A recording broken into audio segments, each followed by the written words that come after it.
The following production is part of the We Be Geeks podcast collective.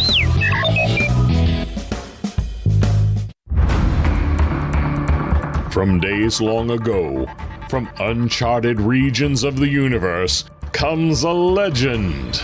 The dream that came through a million years, that lived on through all the tears. It came here, the Fandom Nexus. Fabulous secret powers were revealed to our host as he plugged in his microphone. I have a podcast! Here he is, your Spider-Pan, Jeremy.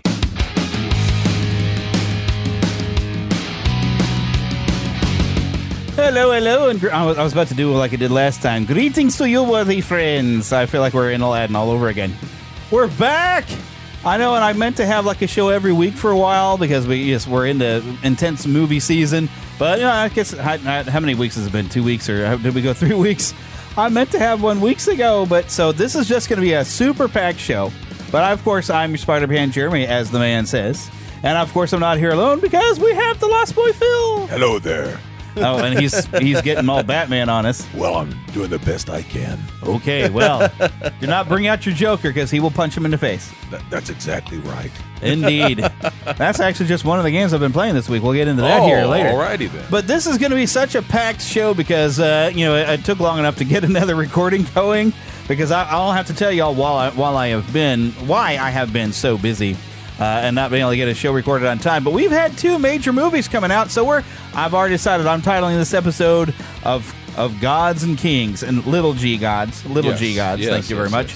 Because we're going to talk about the Elvis movie, Thor, Love and Thunder, and then actually, you know what? Well, I got some history of the man Elvis. All right, pretty mama. Because I'm sure I've talked some history of Thor, although I did find some fun stuff. And I don't know how you were searching for it before, but you got me looking for it because now you made me curious. So we started looking at some days of the week. It had to do with that days of the week before. But yes, we're going to get into how it's like Thor and some of the other Norse gods have become some of our days of the week. Yeah. So I thought it was kind of fun. It's stupid history. So we're going to talk about that later. Lowercase g and lowercase k, because not the capital K. Oh, because he's not the King of Kings. But That's right. It's going to be a capital K in the title for King, Sure. though, because I don't have much qualms about King as I do as God. There's a big difference. But there was one time Elvis said that to somebody.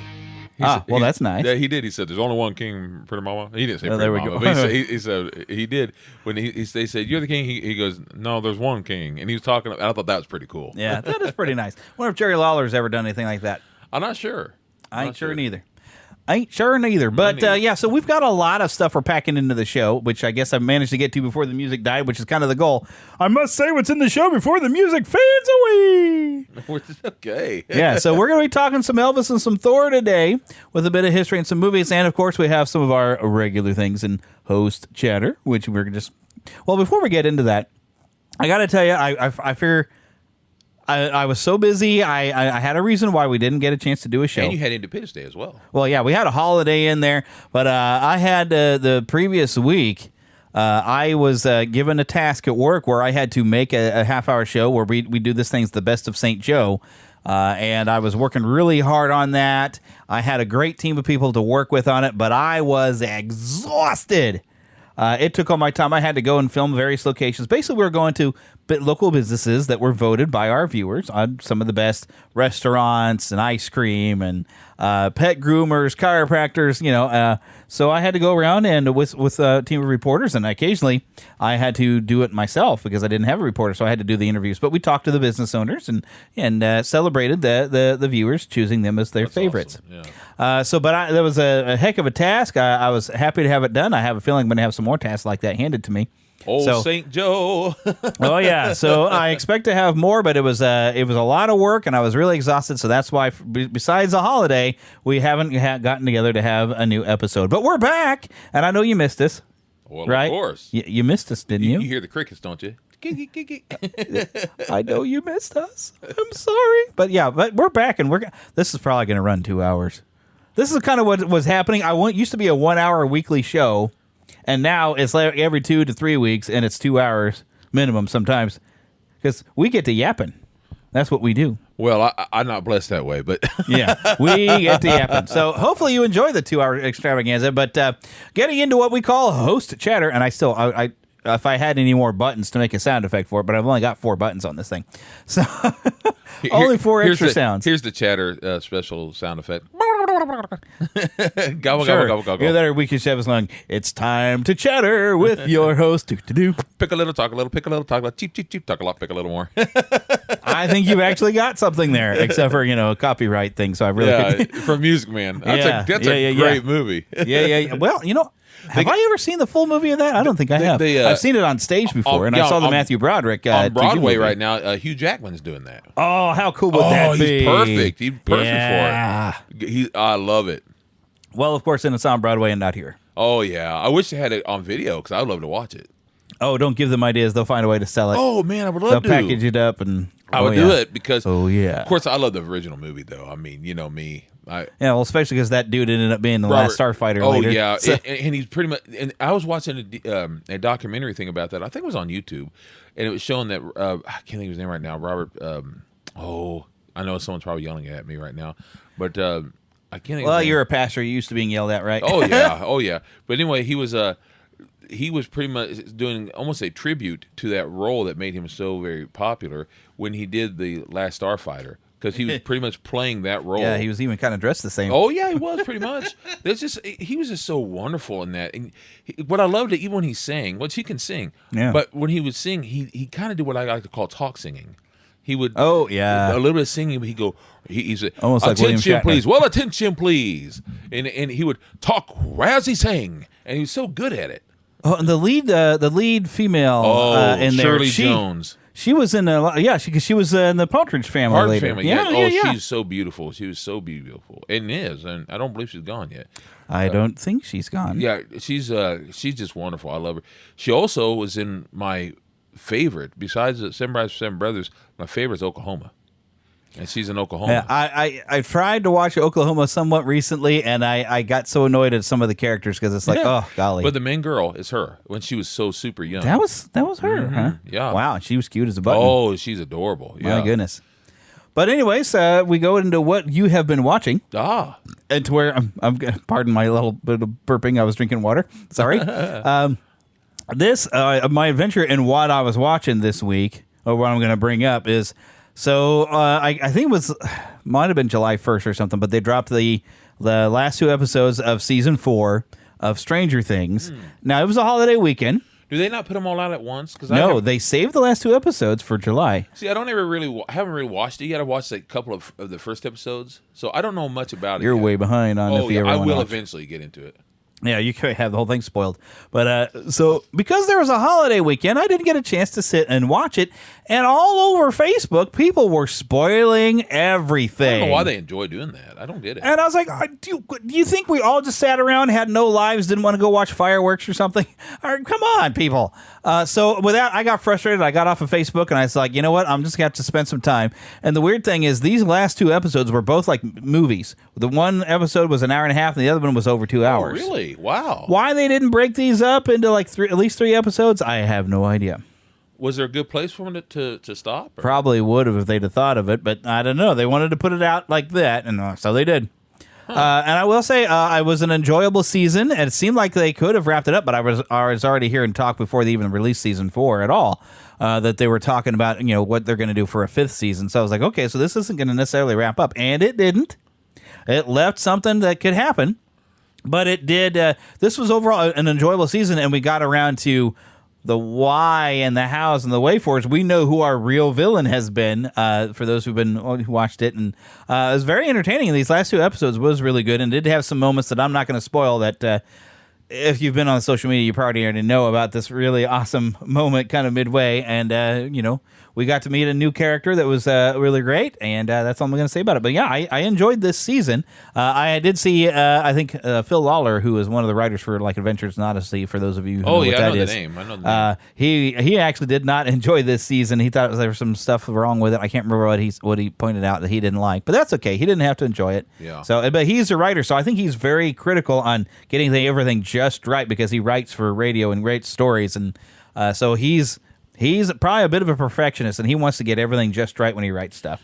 Some people are that way. Yeah. Which we'll talk about this in a minute. When seeing a movie, and in doing that, there's one of the reasons why I go and see films right away, as you know. I go see movies right away because some people try to spoil things for me. I mean, it came out technically Thursday night, and heck, it hadn't even been waiting Friday morning, and I already had people ruining it, trying to ruin it for me, saying, "Oh, you're going to hate it," blah, blah, blah, blah, and they're telling all these things to me. Yeah, and I'm like, don't do that because it not. Look, I know they probably didn't mean any harm, but in reality, even if you just say something like, "I hate it," you're going to hate it, and all that, it kind of. You're almost putting in a little bit of a poison pill, so to speak, to the attitude of because the whole time you're seeing, you're like, see, I wonder what it is I'm supposed to hate, or just don't say this. Just say it's best to say, well, I had fun, I enjoyed it, or no, I didn't like it. Yeah, leave it at that. Leave it on at that on social media. I mean, if you're tuning into this show, you know we review movies, so you expect it. Yeah. But there's a difference between what we're doing and when you go on YouTube and you have here is the ending of this movie explained. I'm like, wait a minute. Yeah. I saw the movie hasn't come out to the general public, and they'll have that out on Wednesday because they got to go to the early screenings. When Top Gun came out, I'm talking about the new one. Yeah, Maverick. Obviously. Yeah, Maverick. Thank you.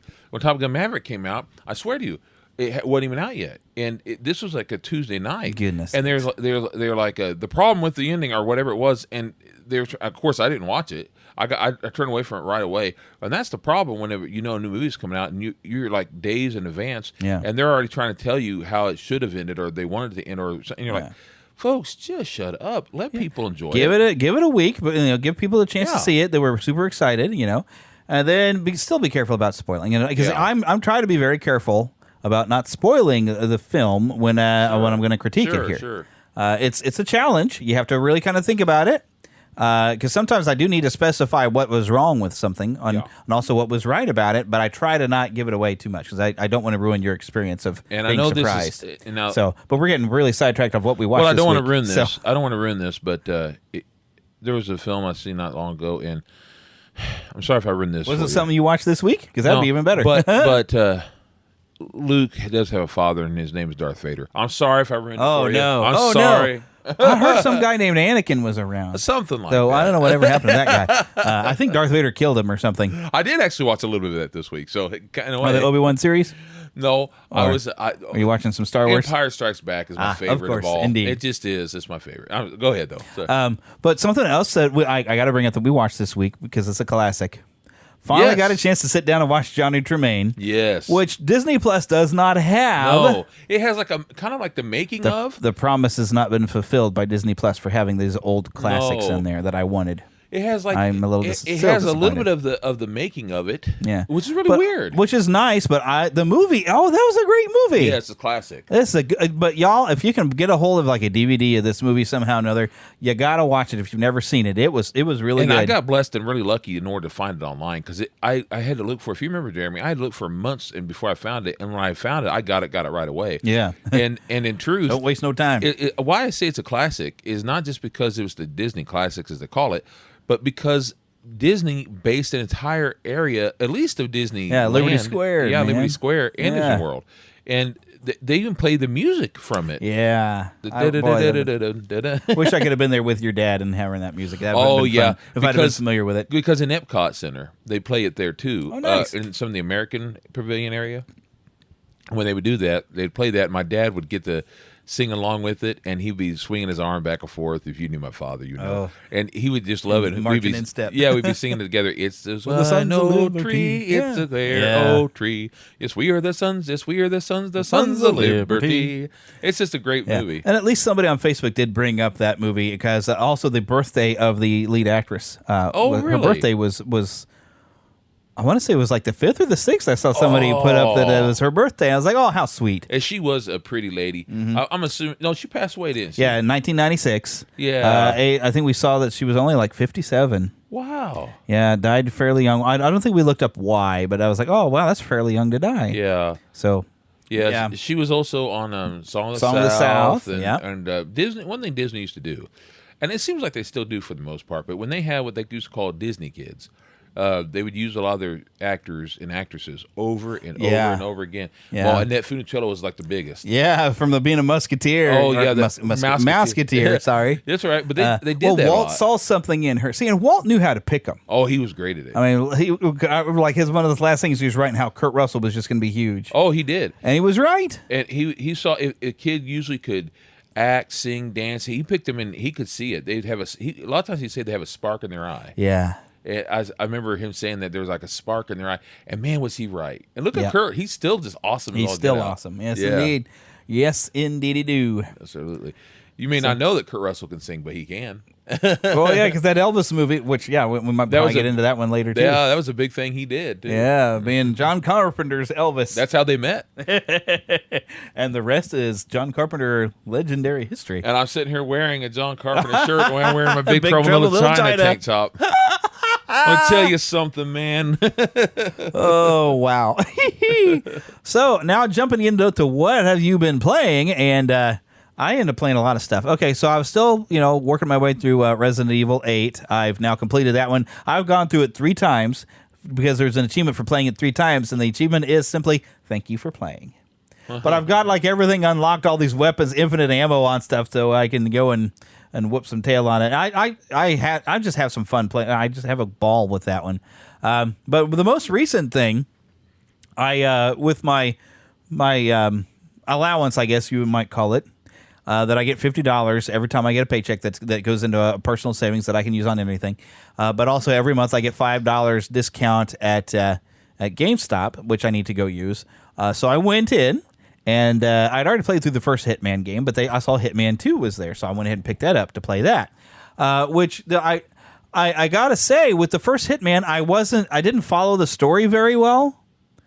But with Hitman 2, as long as you got the original one installed in your PlayStation, it will download a legacy where it'll update the first Hitman game with some of the setup of how Hitman 2 works, where you actually can see where the cameras are at, so you can try to avoid being caught on camera, so you're like a shadow that no one really sees that was there. But what I've enjoyed about the I guess rebooted or remade versions of Hitman is it's very reminiscent of the James Bond books. Oh, really? Where he's but he's not really working for the government, but he's an assassin, and he goes and kills the bad guy, but he tries to make it look like an accident.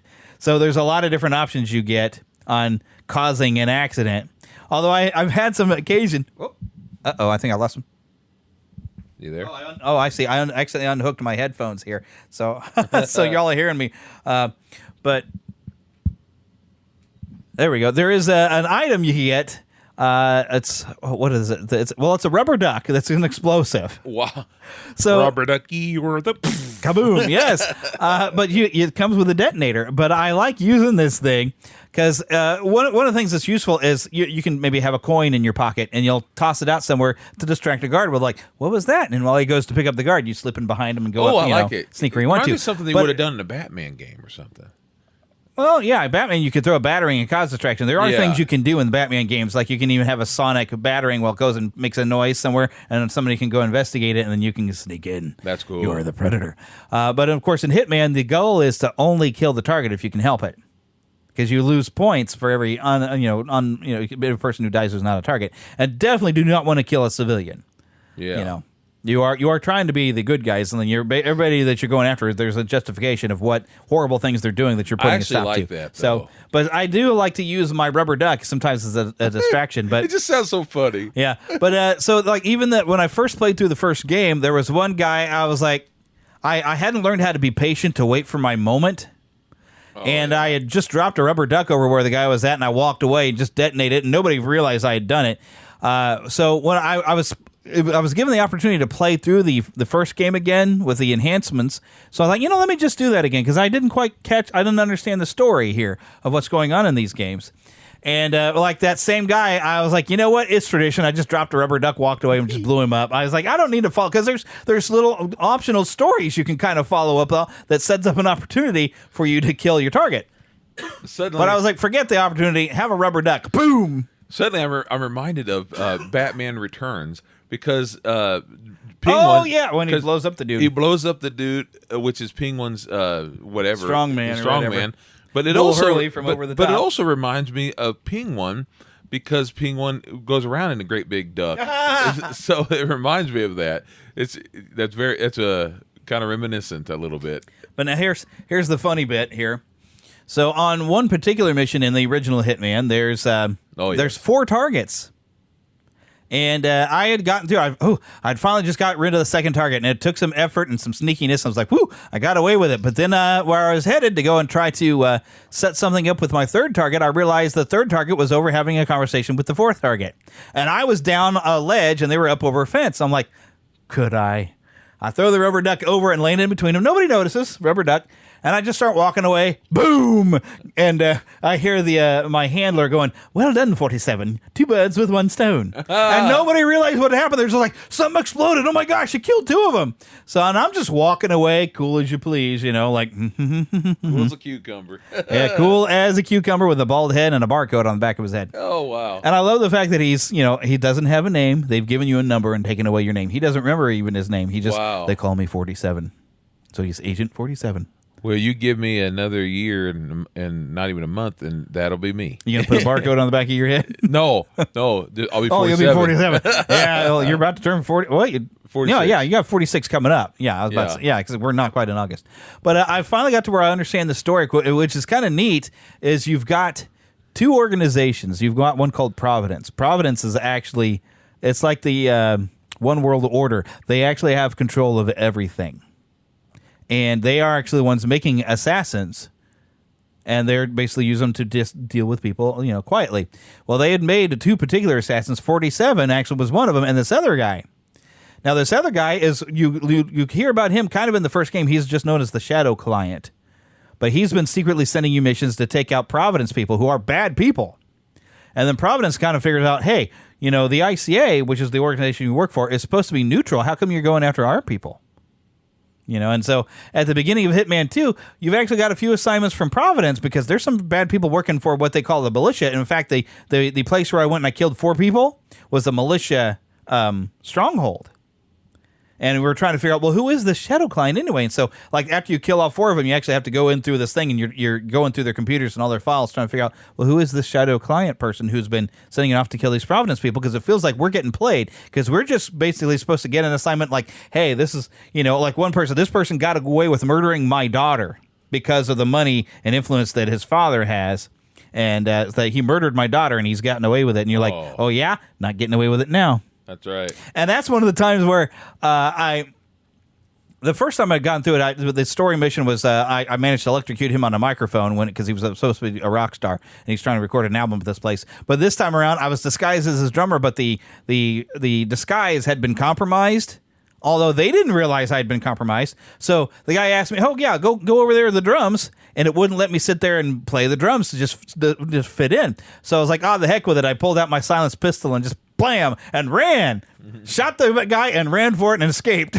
So I was like, okay, that was more James Bondian than Agent 47. But I had a point I was getting to it before you get me distracted further, because I lost my own train of thought. So I don't need you to jump in there because you'll get me further on. So like the storyline is like the ICA seems to be like they're getting played, but in the second one you meet the Shadow Client. He's like, I know who 47 is. I'm going to help restore his memories. We were friends when they trained us. The Providence trained us to be assassins, which is why I've been going after Providence. And if I have to use a few bad guys to kill the worst guys, then so be it. And that's what he's. So that you got like a story that's kind of developed within 2 games, and I'm looking forward to playing the third one. Correct me if I'm wrong. Did they make a movie based off Hitman? Yes. Was it any good? I watched it. It wasn't bad. It doesn't bear a whole lot of similarities that I thought toward the modern games. I think it's more set towards like the older games. But it was entertaining. It's on one of the streaming services. I think I watched it. I ought to watch that. I think there might be more than one Hitman movie, but the movie was presented interesting because the main character, we're following this girl around, and she doesn't know if she can trust 47. But like the voice of 47 is this deep kind of. And he's very calm, and he's almost emotionless, and he talks like this. Who was it in the movie? Do we know who played it? It was a younger guy, and his voice didn't sound at all like 47. It was more like having my voice on Agent 47. And I was like, okay, he looks okay, but he doesn't sound like Agent 47. So you're saying if he had done more of a Batman? Yeah, they should have found somebody who... Because, I mean, the voice of Agent 47 in the games, and he's very calm, very straightforward, and he just talks. Because he's been... treated with a bunch of chemicals, he has no emotions. Basically, it's almost like they stole the backstory of the Black Widow, of having this secret clandestine organization who are making perfect assassins. but they make good spies. That so way. they make him almost. So they almost he's make emotionless. him. They almost make him like a human version of a robot. Yeah, just because they want him to kill without any prejudice or anything or any remorse. It's kind of what Punisher's in a sense. And he talks this way. Become like. Yeah. I'm not saying he's emotionless, but he's more like I'm going. Punisher's fueled by his emotion, his rage. But yeah, Agent 47 has no rage. He has no expression. That you never see expression on his face. This makes him the perfect way to just disguise it as anybody. Yeah. No matter what he wears, they don't realize, hey, it was the guy I was looking for, this bald dude. But a lot of times you get to disguise yourself as people that, they've got a new person starting at this position today. They've never actually met him before, so they have no idea. But then other times, like, you're disguising as someone that they know, and like, how do you not realizing this is a different face than what you're expecting? Yeah. But it's really kind of funny. But yeah, I've really enjoyed playing through those games. And now I was talking to Philip earlier. I needed a new adventure to play with, or to try to maybe pick up on one of the old adventures I haven't finished, like Red Dead Redemption 2 or something, or Far Cry 4. But I played a little bit of that, Red Dead Redemption 2, a little bit of it. Yeah, it's pretty good. But I got to an island. I'm like, where are we not in the Old West anymore? What am I doing on an island? And I kind of got bored. But I started playing Dragon Age Inquisition and getting my butt kicked royally. I'm still learning how to play that game. But it's interesting. It's an interesting game. It's by this BioWare. It's the same people who made like Knights of the Old Republic, that kind of thing. So, I'll probably have more to say about it come next episode. One of my problems is I sometimes will sit around and think, what they could make or should make? And you sitting there talking about the Shadow, this or that. I started to think, how great it would be if they made a game of the Shadow. They did, and then a Super Nintendo game. Oh no, I'm talking. Yeah, I remember that. But I'm talking about nowadays. You can do what you can do with these kind of games. Yeah, I would love now that you can do what you can do. Yeah, well, I'm talking about a game where you could. I would love to be the Shadow. Actually, just be the Shadow, or be the Phantom. That'd be some of those old characters. Yeah, because I love those things. Buck Rogers and those kinds of guys. The Untapped Market, Flash Guard. King's Enterprises and. Be King Features. King Features. Yeah. Be Buck Rogers and be Flash Gordon. Those kind of guys. That'd be a lot of fun. I would love untapped resources there. I would love to do a game where you could be the Shadow and you could suddenly hide into the dark, into the shadows. Well, if they went full tilt, what he should be, be able to cloud men's minds and all the things he can make people do. Yes, and then. They really dive deep. Reinhold. You remember? That'd be so great. There's so much they could do with that. And now, if the real Brian is listening to the show, he's super excited because he's a huge fan of the Shadow. So, I love the Shadow. He'd be like, I still got the old toys from when the movie came out. Oh my goodness! My grandpa had them because my grandpa loved movies like that where they took place in the 30s and the 40s and stuff, and sometimes the 20s. Has that old school adventure feel. Yeah, so he would collect things like that. Like it would remind me of his childhood. So he would collect the Shadow stuff and Dick Tracy, things like that. So he left some of that stuff for me, for my dad, and for me. And so I actually still have that, the car of that and everything, and a Shadow figure and things like that. But I always wanted one, and the Rocketeer is another one he loved. I have a Rocketeer figure. But I love those things because it takes me back when I'm watching them. It takes me back almost like you feel like you're there. So I'm not a big fan of some of the modern movies like, what we need to do is we need to change the past to make the modern kids feel like the past is a part of them. No, you're supposed to put the people from now back in then, so you can connect with that time, not connect that time with us now. Yeah. That's why Captain America: The First Avenger worked so well because they just embraced, being in the past. And I had said for years, like, hey, if they ever make a Captain America movie, what went wrong with the previous attempt in the '90s is they did the entire thing in the modern age. Yeah, that's a mistake. And it's like, no, you're do a series of movies and start the first one, tell a story in Captain America's era, and then maybe at the end bring him into the modern, and that's exactly what they did, and that's why it was one of my favorite Marvel movies. That's why Wonder Woman did. Yeah, the only I think personally, this is just my opinion, and I know they probably did it because of Captain America. But for some reason, they put it in World War I, which in reality it should have been World War II. Yeah, because that's when it. But they didn't want to be compared to Captain America. Exactly. So. And it still worked. They made a good movie. And besides that, they don't do anything in World War I hardly ever. So you need some World War I movies. Yeah. But anyways, we need to keep the show moving on. So I'm gonna hit this button.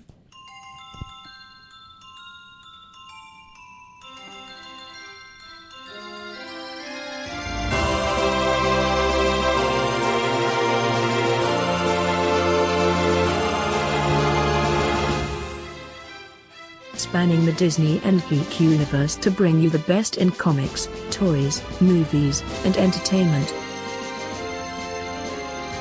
This is news from around Neverland. All right, now I'm going to do something a little different. That's a nice voice. It's a computer.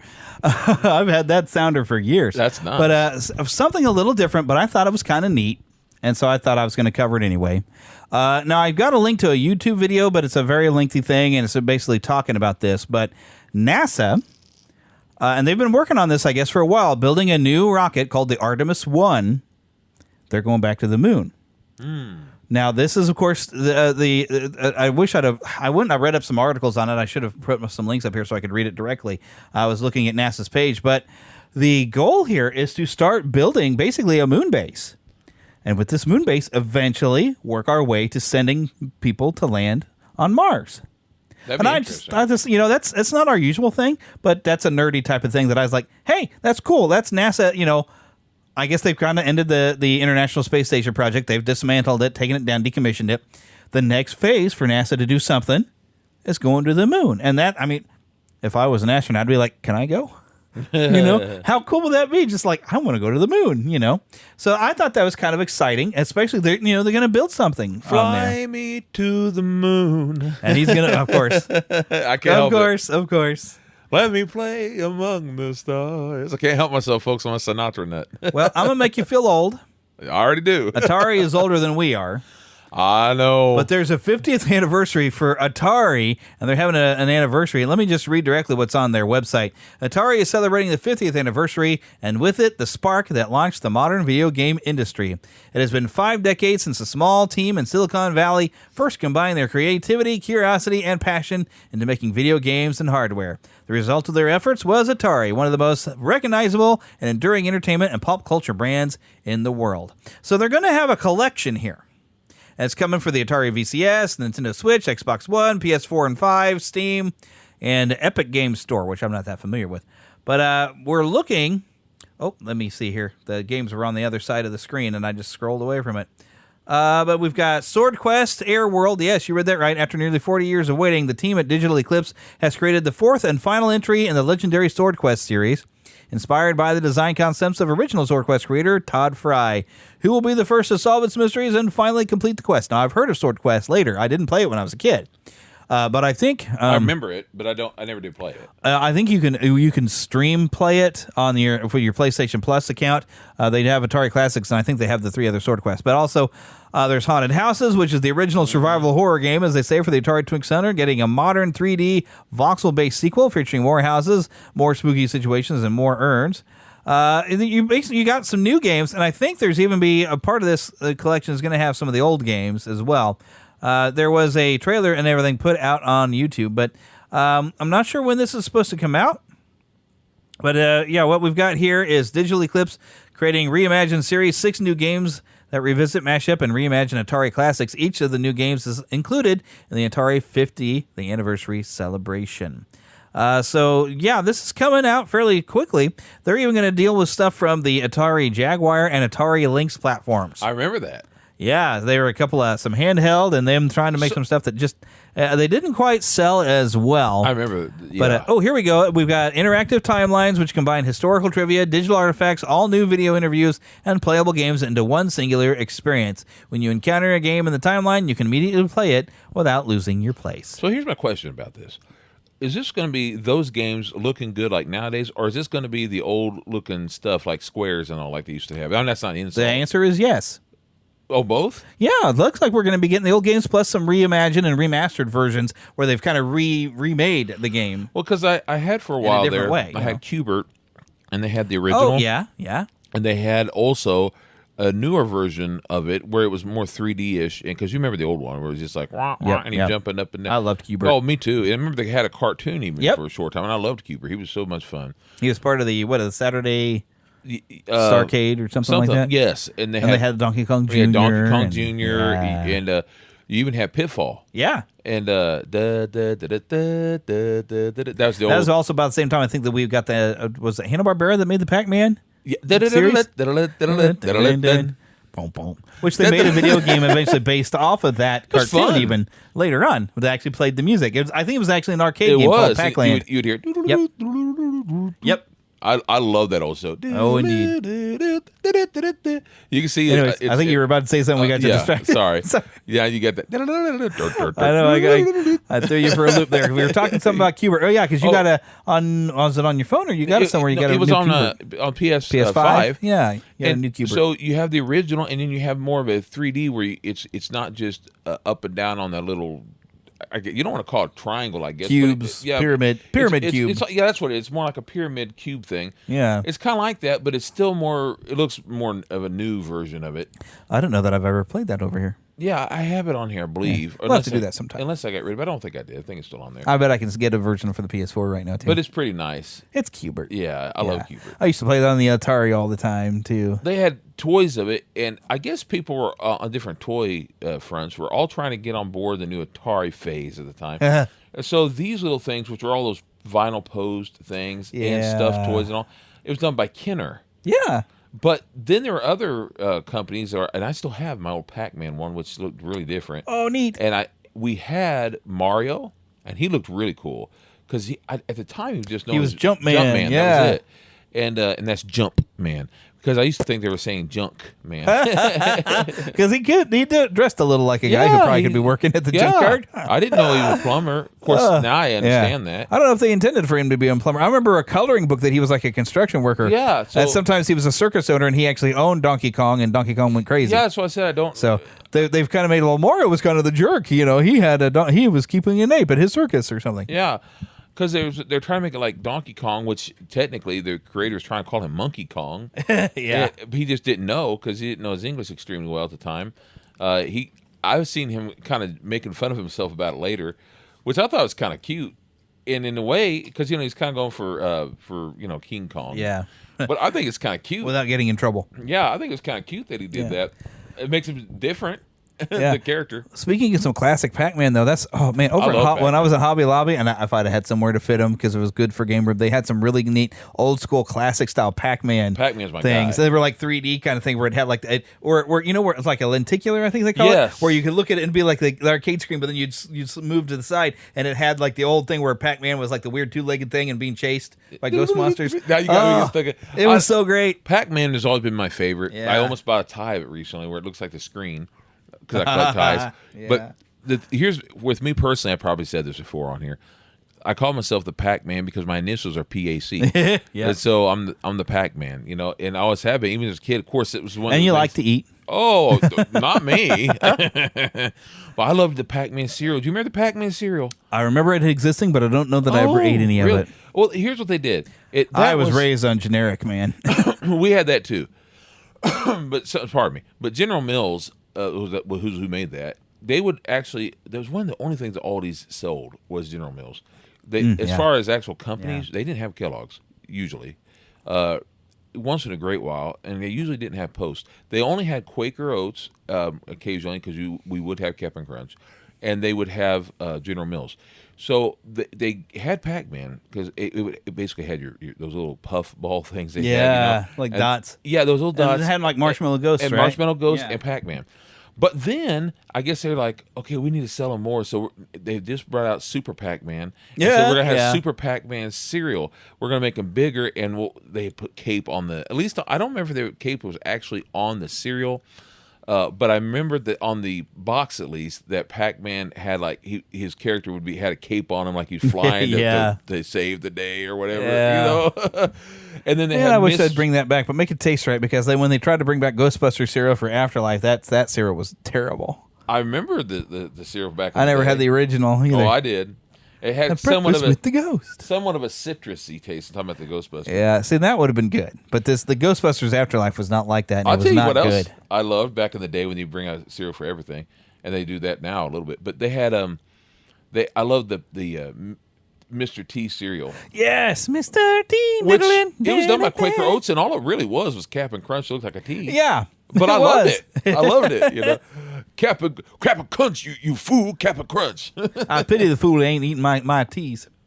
Anyways, that's right. I've got some YouTube videos here, and I don't remember what news thing is each one. PlayStation actually had a bunch of stuff on Thursday that they released some teasers from some games coming out for the rest of the remainder of the year. There's something called Valkyrie Elysium. As soon as I get started. Valkyrie Elysium? Square Enix is making this. Yeah, I know, it looks amazing, doesn't it? I'm out here looking for something. Despite the world being in the state it is. Valkyrie, heed my words.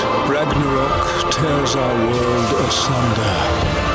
All we hold precious lies on the brink of annihilation. Now, showing some action-style gameplay. Return back from whence you came, lost soul. I've already lost my homeland and the people I love. You would have me battle, even in death. Glory. I've no interest in that. There's nothing left for me in this world. I just want a chance to make things right.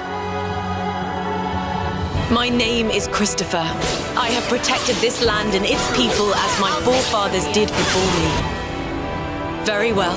Then I pledge my loyalty as your inheritor until the very end. You are a being of divine power, are you not? Please, would you hear my plea? My name is Taika. It was once my duty to watch over this land. Wretched soul, by Odin's command, you shall be purified.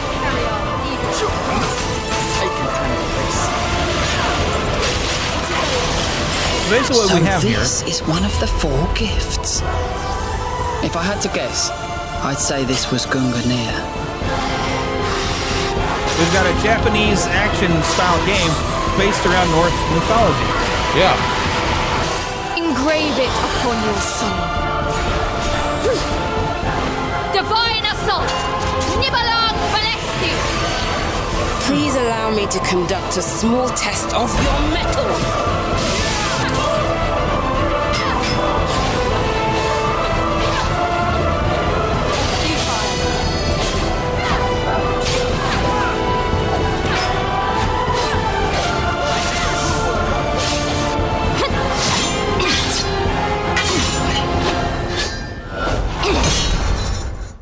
So we meet at last, little Valkyrie. I have no intention of harming you. I failed to warn you of her. Our adversary was once a second-class Aesir. She goes by the name Fenrir. I merely wish for the world to continue existing. Available 29th September of this year, and then on Steam it'll be coming out in November. I saw this, and of course, Square Enix, their character designs are always very, very good. The animation was amazing. Yeah, of course, because Square Enix. When I first saw it starting, it had a feeling of Narnia. If it had a feeling of Narnia at first, because I didn't see what was going on, and all I saw was this magical looking land, and I said, that has a neat Narnia feel. I really love Narnia, the way they make it look and feel, because if you feel like you're there in the films, the original film and all, and the books, of course. And I thought, wow, it's kind of a Narnia feeling, and where it has that high fairy tale and feel kind of winterish. Especially when you meet your Valkyrie character you're going to be playing as, and then when it goes into the other stuff, I'm like, wow, this is really powerful. And the music, of course, is outstanding. Oh, Square Enix has just been tops for this type of thing, for great music, great character designs, great world building. And as you said, it brings in the Norse and other characters. But Norse mythology with a Japanese flair. Yeah, definitely. So it's basically a JRPG, but it's an action game. Because you can see it in the eyes and stuff of the characters. I don't know if you all, of course, can't see it here, but you can look it up. It's pretty nice. What's it called again? Valkyrie Elysium, which made me wonder: is there a Valkyrie series of games that I've missed out on, and this is like Elysium, and that, or is this a brand new series? What does the word Elysium mean? Elysium, I believe, is like the like Roman heaven.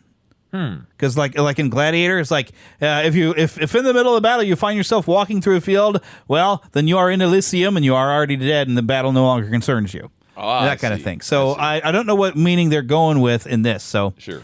But yeah, I've got another thing that I've got here, which I should probably go ahead and try again to play that God of War game from 2018. But Ragnarok had a father and son cinematic trailer that was put out there where this game is coming out very soon. This is just 30 seconds long.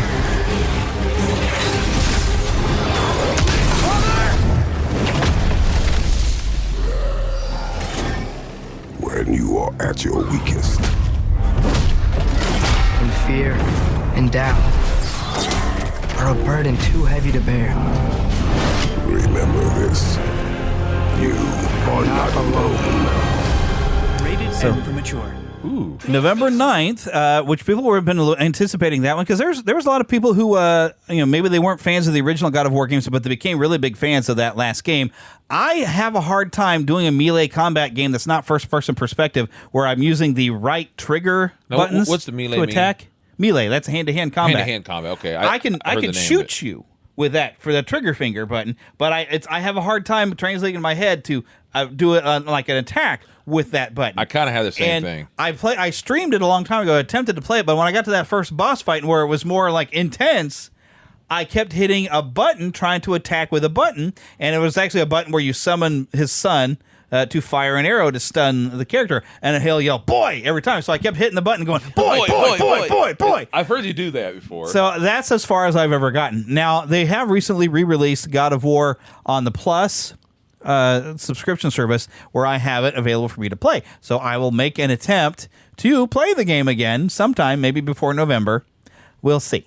But I know our friend James is excited about it. He's played through the other games. But yeah, I just have a hard time playing it. I can't do it. But then again, right now I am playing the Dragon Age Inquisition, where my attack button is a trigger button, but I'm playing as a mage, so I am firing fire or ice or whatever. So I'm firing stuff out of a wand.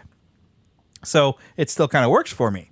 So yeah, but that is coming out, and there is a nice box set, which I thought I had a link over to the box set to be able to go through it. But yeah, you can get like a I guess I do have it. I have it listed down below. I'm gonna have to jump around in my notes. But let's talk about this box set that you can get, which there we go, a collector's edition. Let me scroll down. Whoa. Okay, so like these two boxes, there's a YouTube video where they were showing some of the stuff. But there's like a giant hammer, because in this one he's going to... Oh, yeah. They went from the Greek mythology into Norse mythology, where Kratos is still living because he became the god of war, and he slaughtered all the other Greek gods. I've seen these characters, and I've even seen toys, I believe. But now, like the last game apparently ended where Thor had shown up, and Thor's kind of upset with him. But you did have a Mjolnir replica in this box set, 2 Invenir twin carvings, a Dwarven dice set, a Steelberg display case with no game disc included. That's odd. I like the Knowledge the hammer. Keeper's Shrine, and just a lot of neat stuff. And even some downloadable content. And I'm sure you will get a copy of the game. It just won't be in the Steelbook, but you can put it in there. Because like when I bought with the Final Fantasy VII Remake, I did get their Steelbook edition. And the Steelbook was a separate thing from the actual case of the game, and I put the game into the Steelbook myself. Now, how many God of War games have there been? Because I've heard of I it don't a lot. even flipping know, dude. I've seen toys and stuff of God of War. They've been making it since PS2, man. I was going to say, I've heard of it a lot. And I've seen toys and other things. And if you can't tell, folks, I collect action figures. Yeah. And obviously I mentioned it. But the reason I do is because I've seen some very cool figures, and even though I haven't really played the game, and I see the figures, and I'm like, ooh, that's cool looking. Now, and they are cool looking. Here's the thing: because of the type of show we are, I have to put up a warning. These games feature some serious nudity, and even one mini game is, Wow, I had no idea. Yeah. So that's one of the reasons why I played some of the first game. I got stuck in a swimming level, as people tend to do, as gamers do. We hate water levels. But I got stuck there, and I just didn't come back. But there's some serious nudity going on. Well, that's kind of the same reason why I mentioned before. Which also, like in The Witcher 3, which I did play through that one because that game is just so great, but there's definitely some stuff in there. That's kind of I mentioned before. The reason why I got out of Twisted Metal is not it wasn't nude or anything, but it's just it got so dark. It really did. They became horror games. Yeah, and I'm not into that. Yeah. I'm just and not, even not so much. It was more of a grotesque thing, and didn't. Yeah. But not like survival horror type of thing that I get into. I can handle some of that, the horror, not much, but I can handle it. I just don't like where it gets so grotesque. Yeah, where it gets horrific. Where it's about where originally it was about a guy who's insane. Yeah.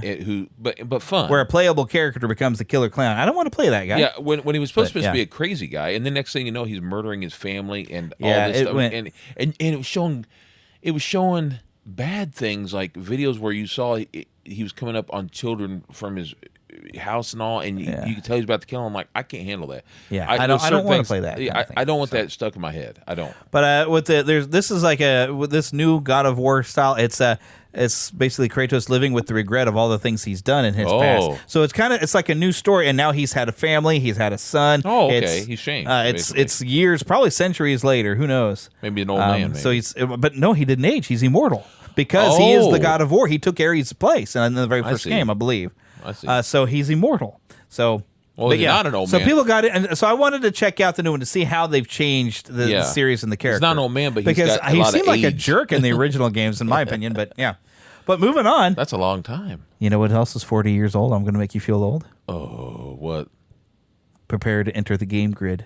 Tron, 40 years. I brother. knew it was. I saw an action figure of it, and I'm going. Some new ones. It looks like a new one because we got some pretty good ones that last time. Oh yes, we do. I'm going to get one for my nephew because he's kind of jealous of one of my guys. Oh yeah, and he's deep in it. Which one did we never find? Did we never find you a Flynn figure? Flynn. I still, if they make one, I want one because we found it one and I grabbed it first. I was like, oh yes, I'm getting that one. And I didn't want it in the red if I don't have the original. Yeah, because they did have the red. I would probably get a red Flynn because that's kind of neat. I just want. Yeah, Flynn. just a Flynn. Plus, I'm a huge fan of Jeff. And even online, we had a hard time finding. You know how much I love Jeff Goldblum. Yes, indeed. I mean, Jeff, not Goldblum, but Goldblum. I love him too. Love Jeff Goldblum too, but Jeff Bridges. Yeah, and I love him on a lot of movies. Indeed, we do. But 40 years, brother. So I'm going to get a figure for my nephew who loves Tron so much, But yes, that's we need a new game. I wish it would be.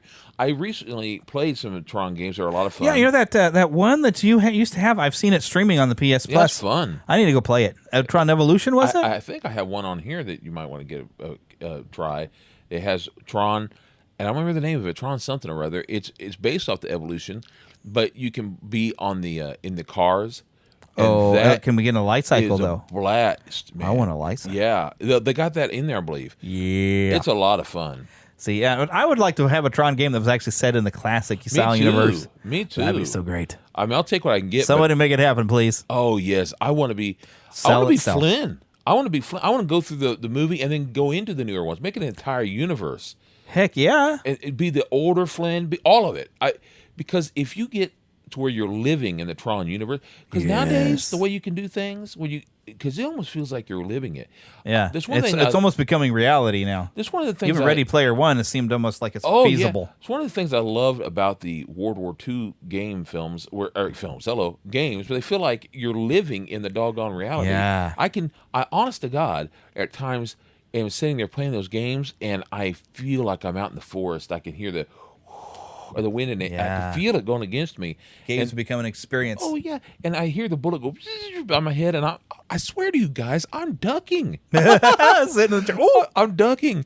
And there's times, this may sound silly, but there's times, I miss my grandpa, and they're no longer with us. They're in heaven. And there's times that I hear the music and all that, and it makes me feel like I'm closer to them. Because it's from the 40s and all that, and it makes me feel like I'm maybe spending a little time with them. Yeah. So that's what I love about these games nowadays. They make you feel like, even if it's just for a moment, you get to live a little bit in another a fantasy of fun. Yeah.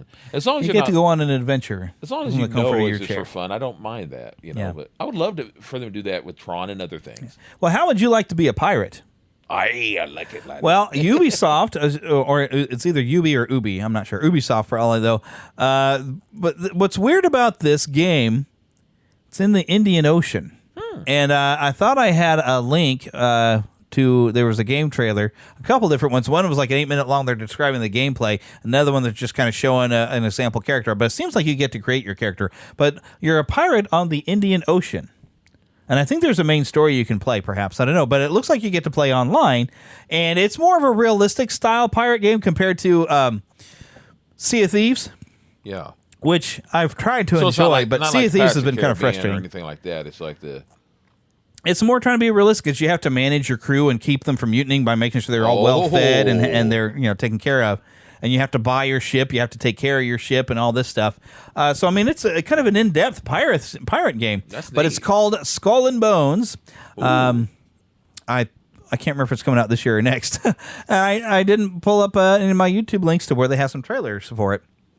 But here's something that we normally don't cover R-rated type of things, but it's got enough retro on there that I had to bring it up. But RoboCop Rogue City. Yay.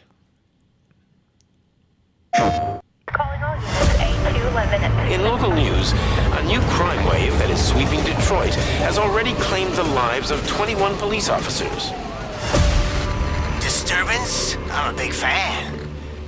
Now move!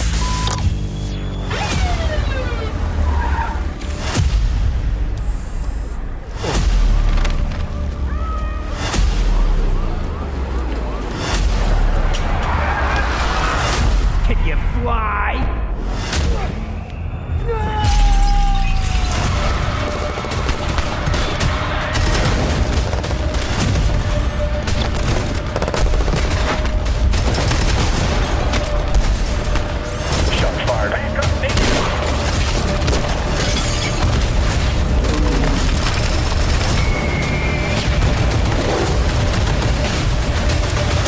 What the hell is this?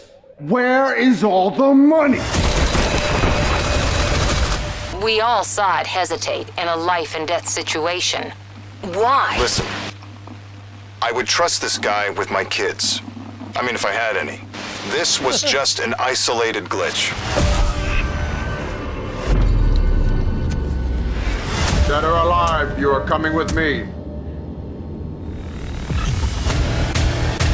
June 2023. We got a long time. We got a year out from this. I'm looking forward to that. First person perspective RoboCop game that you can actually see the targeting. But oh my goodness, does this look violent? It's like, but it's going to be like we can live as RoboCop. Yes. Part man, part machine, all cop. I wasn't into 2 and 3. I never even finished them, but I may watch them again sometime. But man, RoboCop when I was a kid, it's kind of gruesome though. It is gruesome, but I liked the story of it. I mean, it made me it was cry. a good story. Made me cry on a couple occasions. Made me cry. I remember I kept saying, "Oh man, Tootus is a family word," but it just more or less means, "Oh, poor thing." Usually, but I remember feeling so bad whenever he was hurt, when they shot him in the knees and all these horrible things. No, when they shoot him up and that's a horrific thing to watch. Oh, it's tremendously hard to watch. But then when he goes back into his old family home that's for sale, and his memories are coming back. It's just so hard. It's harsh, and the company. When I was first watching it as a young man, of course, I was only like 11 when I saw it. Yeah. But I remember thinking, well, at least they cared enough to take care of him. But then, as I'm watching it and I get older, and I realize they didn't give a crud about it. It was all about. It was about the company. It was profits. OCP, man. It's like all about money. What happens if the cops become a corporate entity? That's basically it. They own you. Yeah. You become basically a product. Yeah, I mean, basically, they were probably complaining about corporate America because that was about a big thing in the 80s. And it was kind of back, And the thing about this is an early thing for when it came out in 1987. That was a big deal. Yeah, that was a really big deal, and they did a good job. And it became a series of movies. And it even became a cartoon, which is the coolest thing. And I remember I had the toy because I loved the toy. I got it when we went out to see I believe it was Bill and Ted. We went out to see Bill and Ted's Excellent Adventure. I went over and bought the toy, and it was really cool because you take the helmet off, the little visor thing, and then you could it came with snaps. Remember those little? Remember this little? You would put it in, and it'd have a little roll, like a cap gun. Cap gun. Yeah. And you put it in there, and you pow, pow, pow, pow. Little toys that used to be able to do that. Yep. It was so cool, and I'd always say, "Watch it," And I loved the arcade game, the Nintendo game. But the Nintendo game was tough, but I managed to beat it. Now nothing will beat whenever Sting had a tag team with him. Oh, we don't even want to go there. WCW wrestling. Oh, painful. Okay, but listen, I love Dusty Rhodes. And Dusty Rhodes was the manager who had that all signed up at the time. But seriously, wrestling just completely throwing out kayfabe and saying, "No, RoboCop is going to be in a wrestling match." But no, that was for RoboCop 2. Yeah, not a great film. But that first one though. That first one was outstanding. But oh my goodness, it's gruesome in a lot of ways. It's extremely violent, so I do not necessarily recommend it. I did recently see a neat picture that had what's his name? Peter Wellers. Peter Wellers and the actress who played his partner in the first movie together. Lewis, yeah. She's still beautiful. Absolutely beautiful. But I thought how cool it was though, seeing together. Yeah. Something else that I saw, and I don't remember, I think that's all just going to be music in this sound that you're going to hear for what I was on YouTube, but Gangs of Sherwood, which sounds like an interesting concept. Is this Robin Hood? This is an announcement teaser trailer here.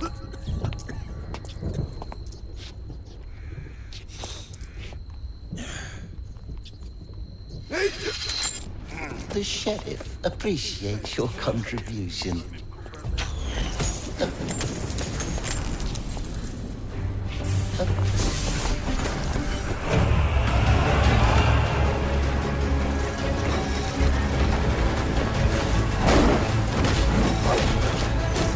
Yeah, see, it's mainly music here, but showing a lot of action.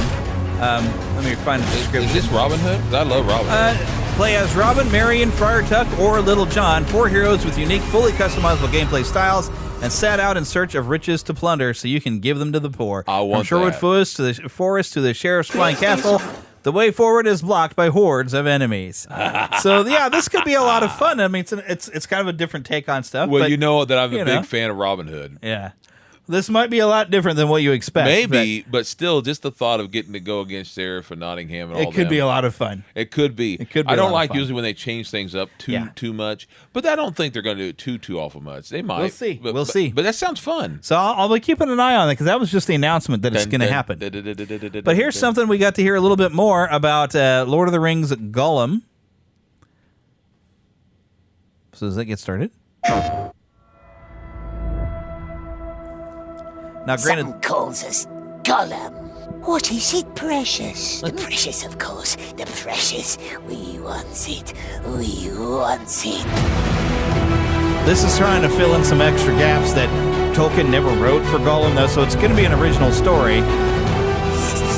Must stay in the shadows. Well, this trailer is a gameplay trailer, so you got it because they already announced it a while back. I remember that.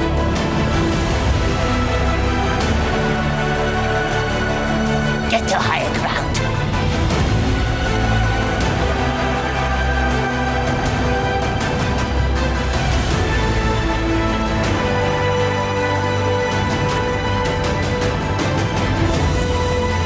The graphics look good.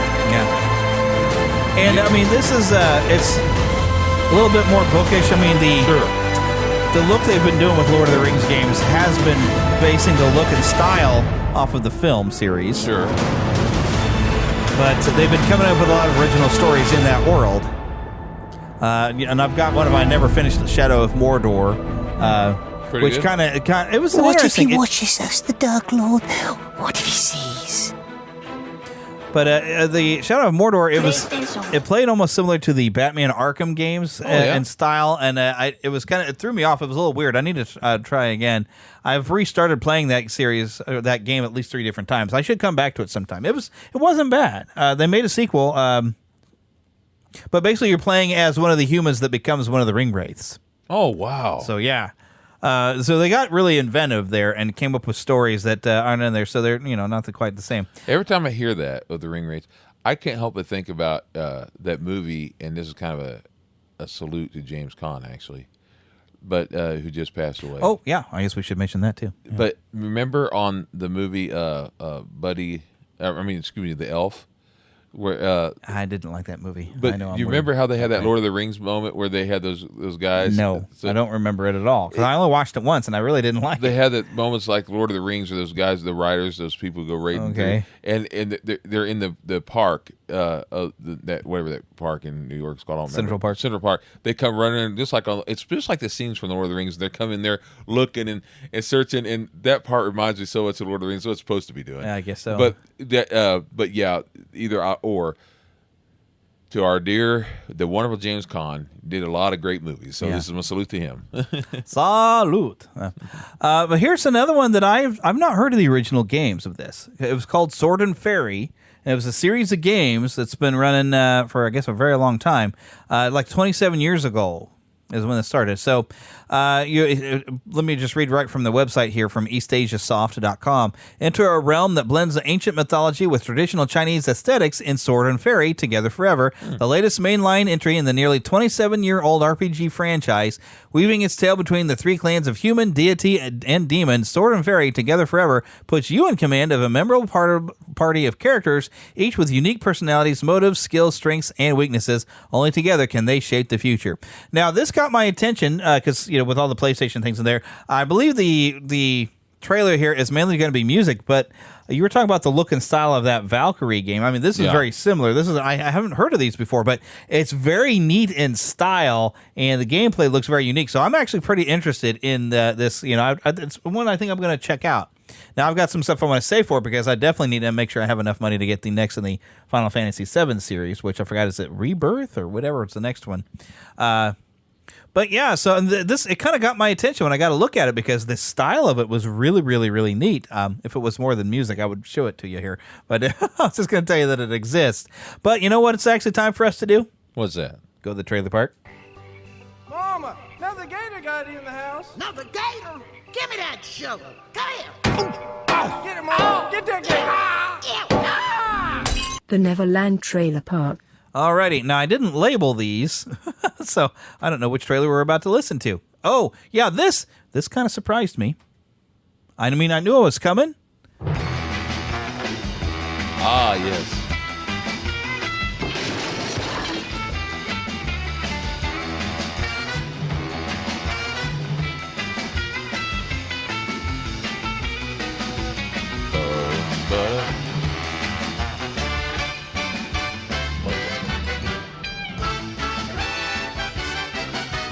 I'm probably going to get a copyright strike from YouTube when we put this up.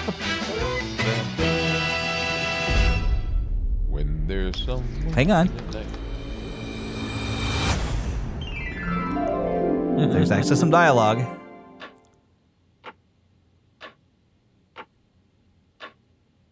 Well, now what?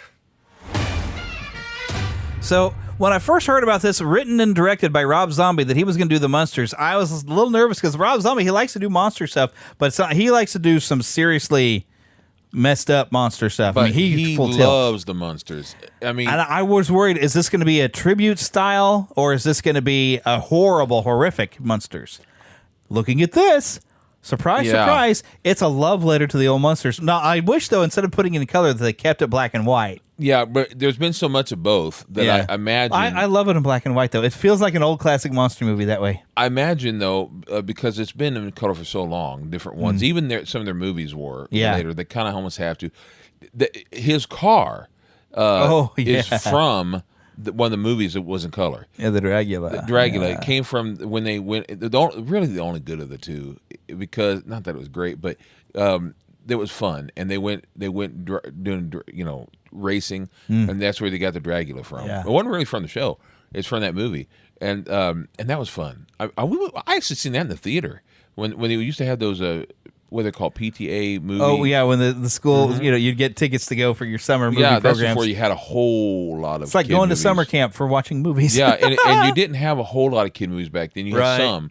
And but it was fun. We went and saw that Charlie Brown Goes to Camp thing. Yeah, Snoopy, or not Snoopy, Run for Your Life, Race for Your Life, Race for Your Life. Yeah. And they did have Snoopy Goes Home. Snoopy, yep. Snoop, and we, and we would go see Laurel and Hardy movies. Yeah, and kids really don't realize what they're missing. Now they I still know do some summer movie programs. Yeah, at some but it's theaters. just different. Yeah, but I don't know if you get a thing in school where they have the list of here's the week where you're going to have movies to go watch. So much fun too. Yeah, and we would go, and my grandma get rid of you for a little bit. My grandma and them would take us, and my grandma and we'd have a good time, and I remember seeing the Dragula one.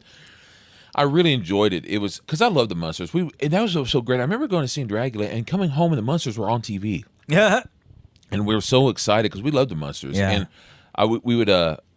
I remember we would all love it, and then later on, I got to see that they actually had words to the theme.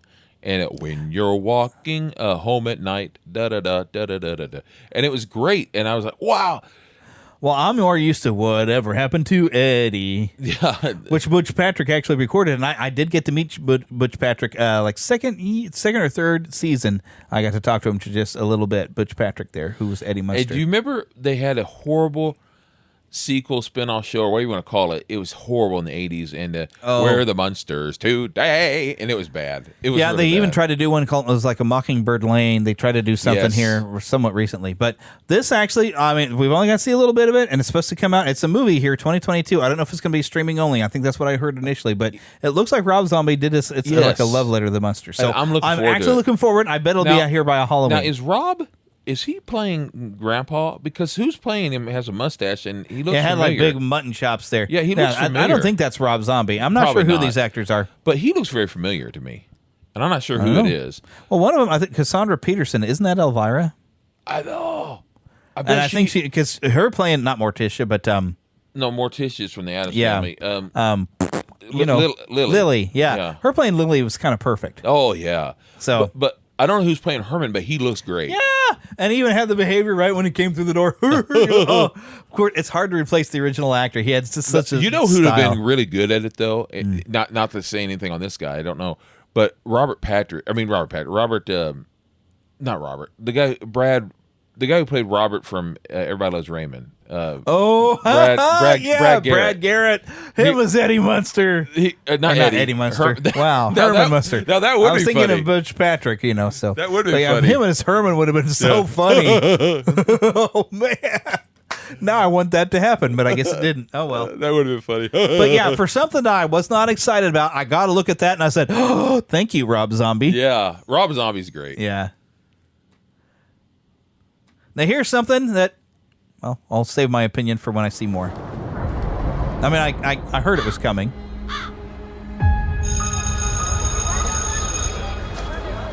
Hey, happy birthday. Thanks. So what are you guys doing tonight? Birthday ritual, scary movie marathon, same as every year. You know, legend has it. It's on the 16th birthday that a witch gets her powers. Another year begins anew. Maiden, mother, and crone too. We call on thee with one request. Help our intentions manifest.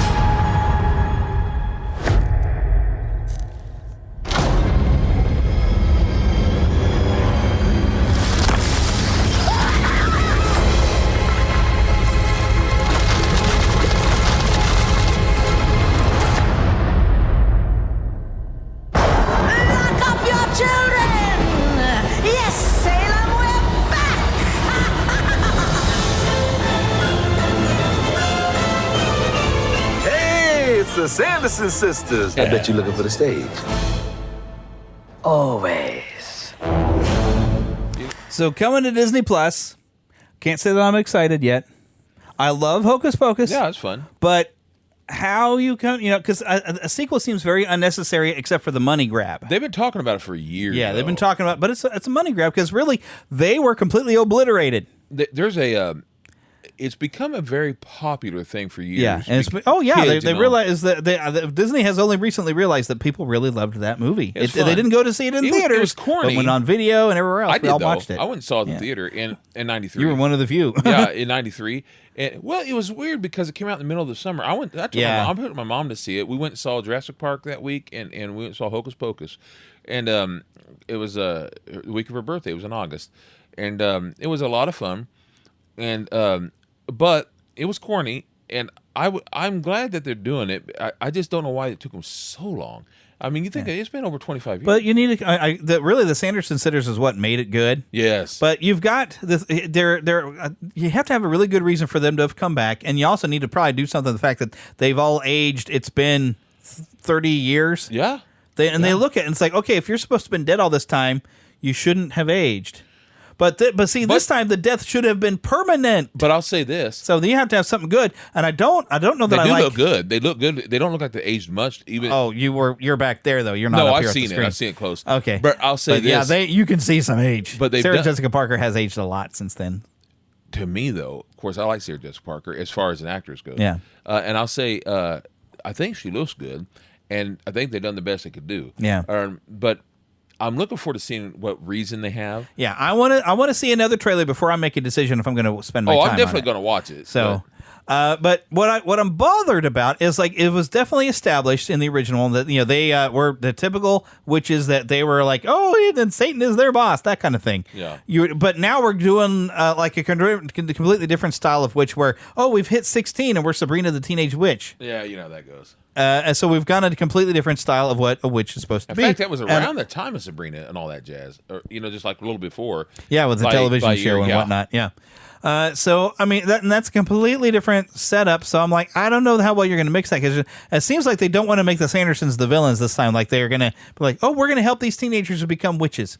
But I'm like, that doesn't fit with who the Sanderson sisters are. Oh, they were evil. They were evil through and through. So they were trying to kill the whole town. Yeah, they wanted to eat the children. So I want to see how they're going to make this work, and they got to convince me that it's not a cash grab before I go after it, because Disney is good at disappointing me anymore. It's probably both. I'm saying it's a cash grab, and I also expect a heavy amount of agenda, and that's all I'm going to say about it. Yeah, well, we know one of them in particular. Yeah. So I'm going to leave it right there. I am not convinced that I need to watch this. I'm not convinced that we needed a Hocus Pocus 2. But they already have a Hocus Pocus 2 book that has been out. I saw it in a Walmart, and I was like, am I curious? I was like, no, this didn't need a sequel. So moving on to our third trailer in the trailer park. This, I had not heard anything about it, but oh my gosh, if I just didn't get a little bit excited watching this. It's called See How They Run. Victim's name is Leo Kopernik, sir. Seems he was killed in the costume store.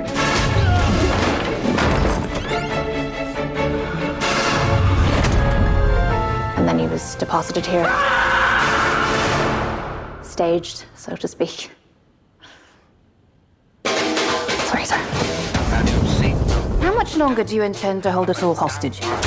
Or is that the idea? Gather all the suspects and interrogate each of us in turn until the mystery's solved? Marvin Cocker-Norris, overrated playwright. Celebrated playwright? Oh, I'm so sorry, sir. I can't read my own handwriting. There was an incident. I'll kill you. It's as good as a confession. Let's not jump to conclusions, Constable. What do we have here? Working late, huh? He killed Kopernik to hush up the affair. Case closed. I'm doing it again, aren't you, sir? Jumping to conclusions. A little bit. You've never heard of Richard Attenborough. A real-life detective. I understand that you came to blows the night in question. It was me, Inspector. I arrest you for the murder of Leo Kopernik. A serial killer on the loose. Please, stand back! He keeps the key. Under the mat. We are no longer merely suspects. We are also potential victims.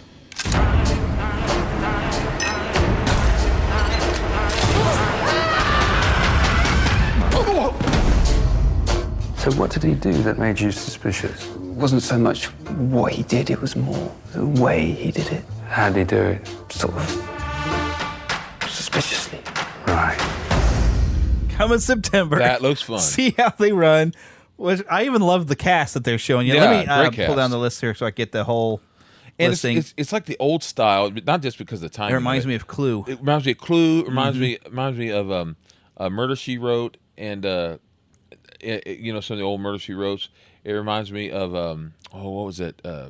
What's that movie with Alec Guinness and all the people in it? The one that had Peter Weller. Peter Sellers. Yeah. Peter Sellers. As I forgot I forgot the name of it. Murder by Death. By Death. Yeah, it has. Which I haven't seen all of that. Oh, that's movie. great, and it reminds me of some of the Private Eyes and all that kind of stuff. That's great stuff. But this is from Searchlight Pictures. Here's their description: in the West End of the 1950s London, plans for a movie version of a smash hit play come to an abrupt halt after a pivotal member of the crew is murdered.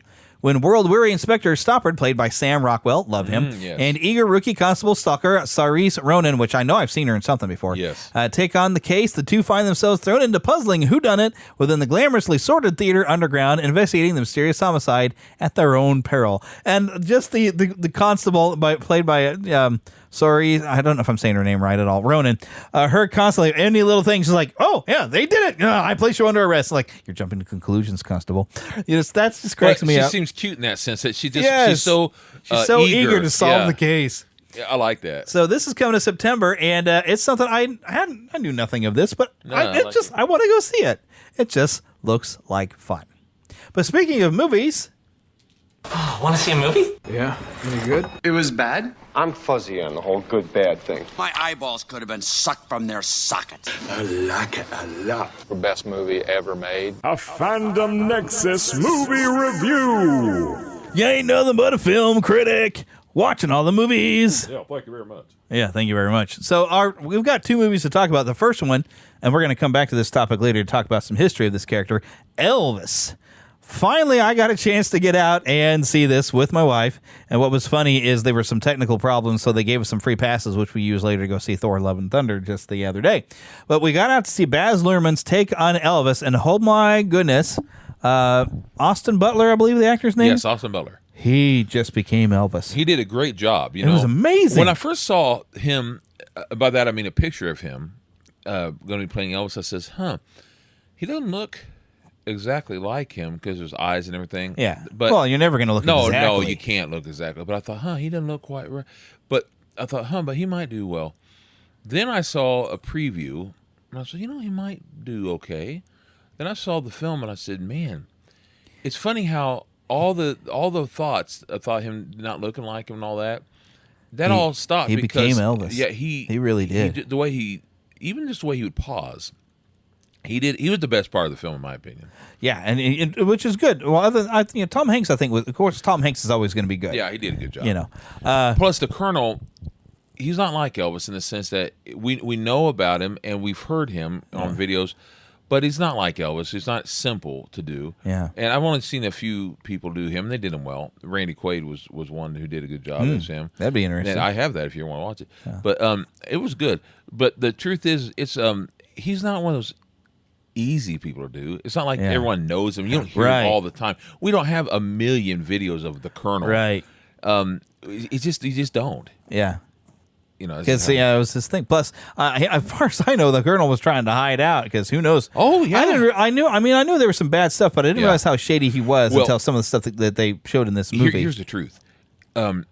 They didn't talk about the Colonel much back in the day. Whenever the first films and stuff about Elvis was coming out, because as you do find out, and I'm glad that what's the name of this director again?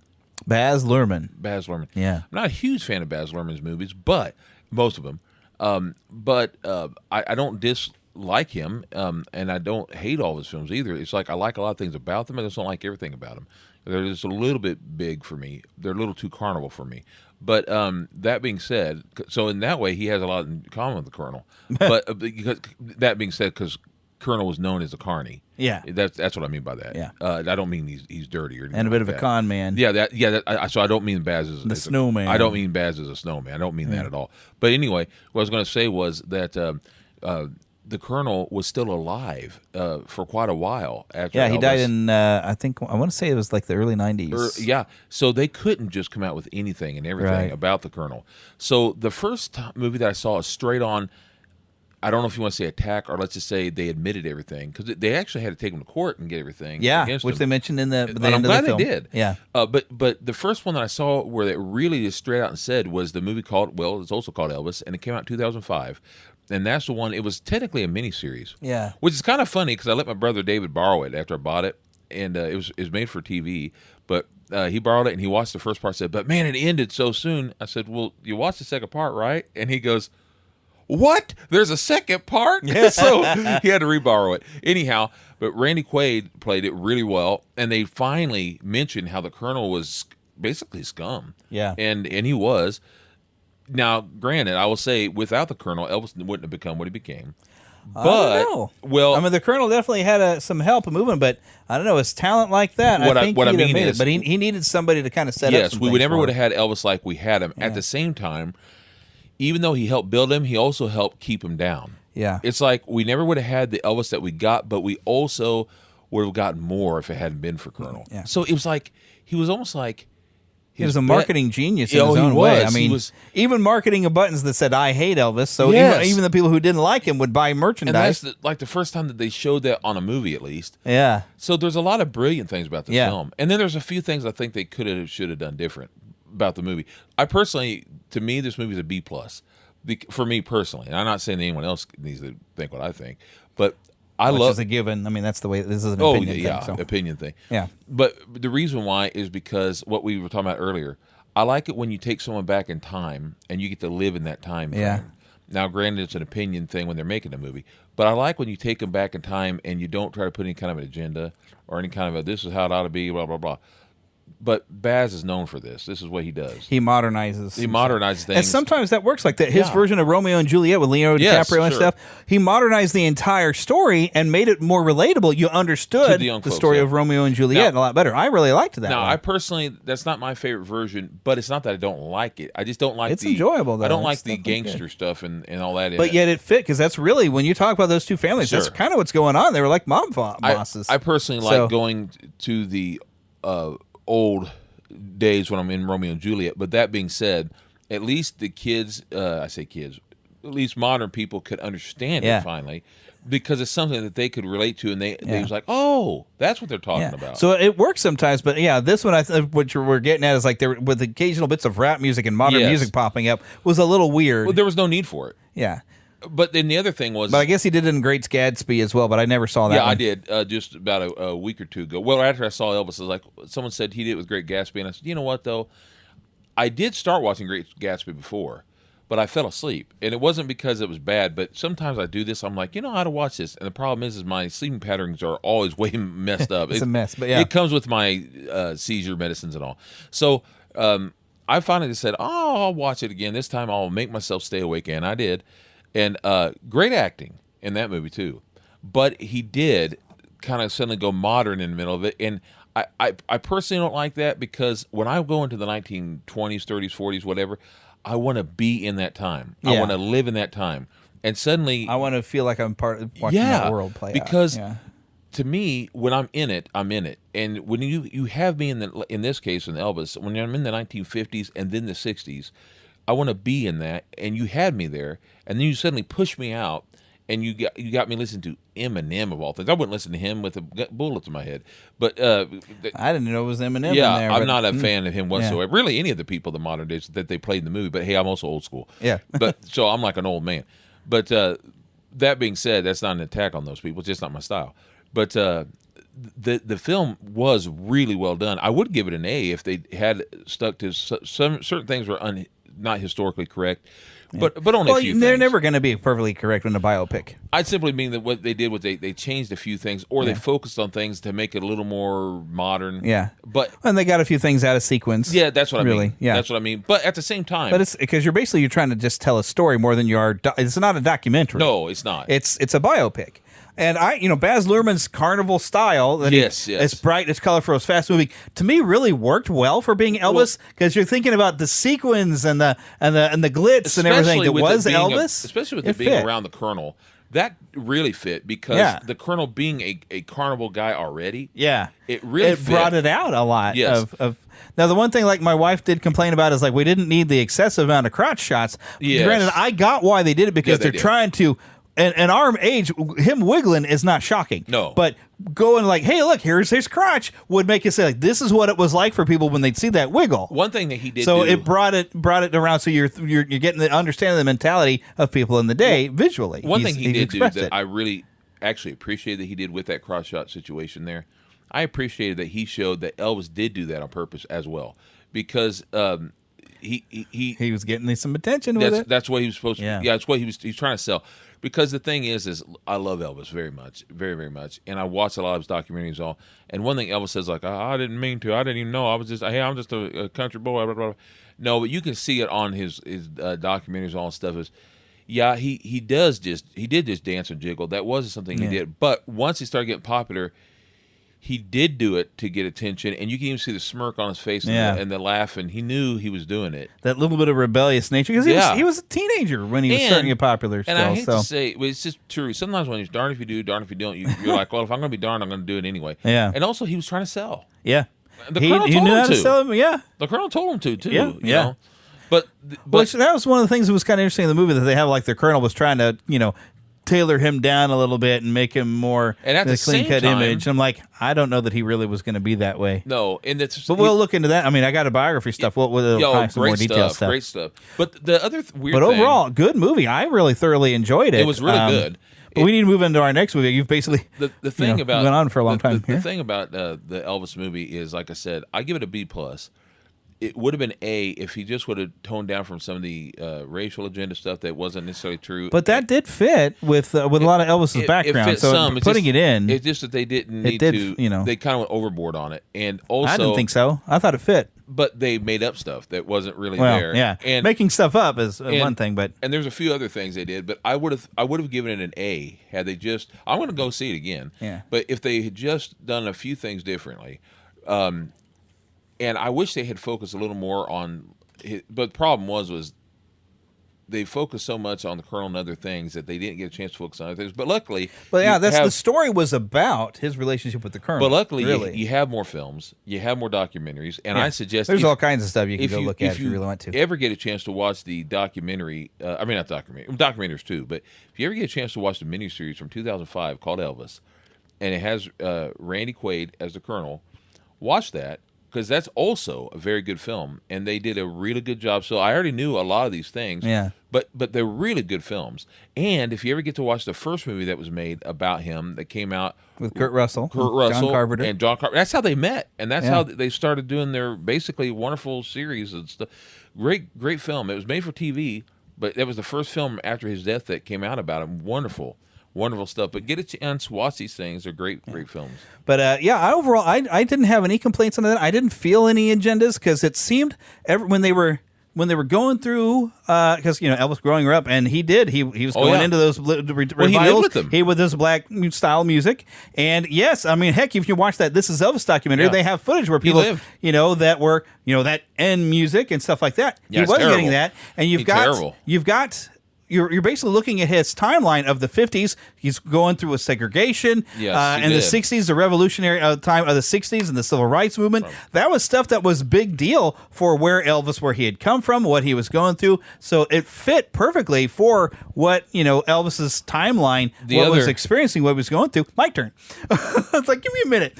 But it fit perfectly. So it didn't feel like an agenda. It felt very natural to move in there. Now, of course, they did move some things around with the Kennedys and Bobby when he died and stuff like that. Yeah, they did. But it seemed very appropriate and fit to you get a feel for what that time frame was like. And you even had some mention like the Vietnam War and how that affected things of where, Elvis's music was and some of the people he associated with and the Colonel calling them a bunch of hippies and stuff. It really kind of fit. I felt like it moved me through those decades without the occasional rap music being thrown in for no good reason.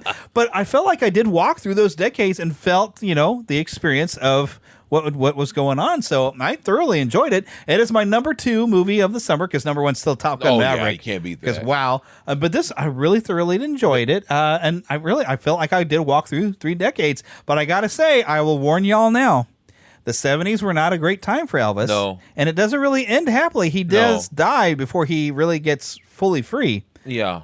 So I'll just warn you now, you might be like my wife and be crying at the end. But he did just something, and they didn't have time to put it all in there. Yeah. He did have a girlfriend and women in his life after Priscilla. They didn't get into any of that. And they didn't get into his, but like I said, the movie wasn't about that. No, but they made it was about his time with Tom Parker because they didn't get into his time with Anne Margaret or anything like that. So, but they made it look like he was all by himself, and he wasn't. He had women afterwards. Yeah. Well, they showed him with the women, but they didn't name him. But I mean, but showed him like having the affairs and stuff. No, not that. But I mean, they made it look like he was all by himself, and he wasn't. Yeah. In fact, you remember in the movie when they had him playing the Unchained Melody? Oh, singing it. Yeah, and I love how they moved into the real footage. Do you know that in the night before he died, that they said this at Graceland a couple times. I gotten to go there. The night before he died. Yeah, the night before he died. He was out there in this room where he has piano and everything. Mm-hmm. Like he was out playing that and singing that, and then he went to bed and got up and used the restroom and then passed away. And passed away, yeah. But I thought, so when they did the Unchained Melody, it really moved me because that was the last thing he played. Yeah. The last thing he sang. And I love that. I love that they had real footage. Yes, they should. And it moved into the real footage like and that. It should, yes. Oh, Because I mean, Elvis, very great stuff. And that's really for most of the songs in that soundtrack. I've got those songs, except for I don't have Elvis singing Unchained Melody. I don't know if he ever recorded it. I do have one. I would like to get a copy of that. I'll give it to you. Because yeah, brother. Great. Yeah, he did a good job. Of course, he kind of just went similar in style to the Righteous Brothers. Oh, sure. Because I've actually heard an old recording of an old band and it sounds a lot more similar to the score of the movie Ghost. Yeah. Because they're not getting fancy with it. They're just straight singing the tune. But great song. Yeah, really good stuff. And even though they didn't go deep into his gospel, I like that they mentioned it when they went to the TV thing. I have somewhere a copy of that whole original 68 special.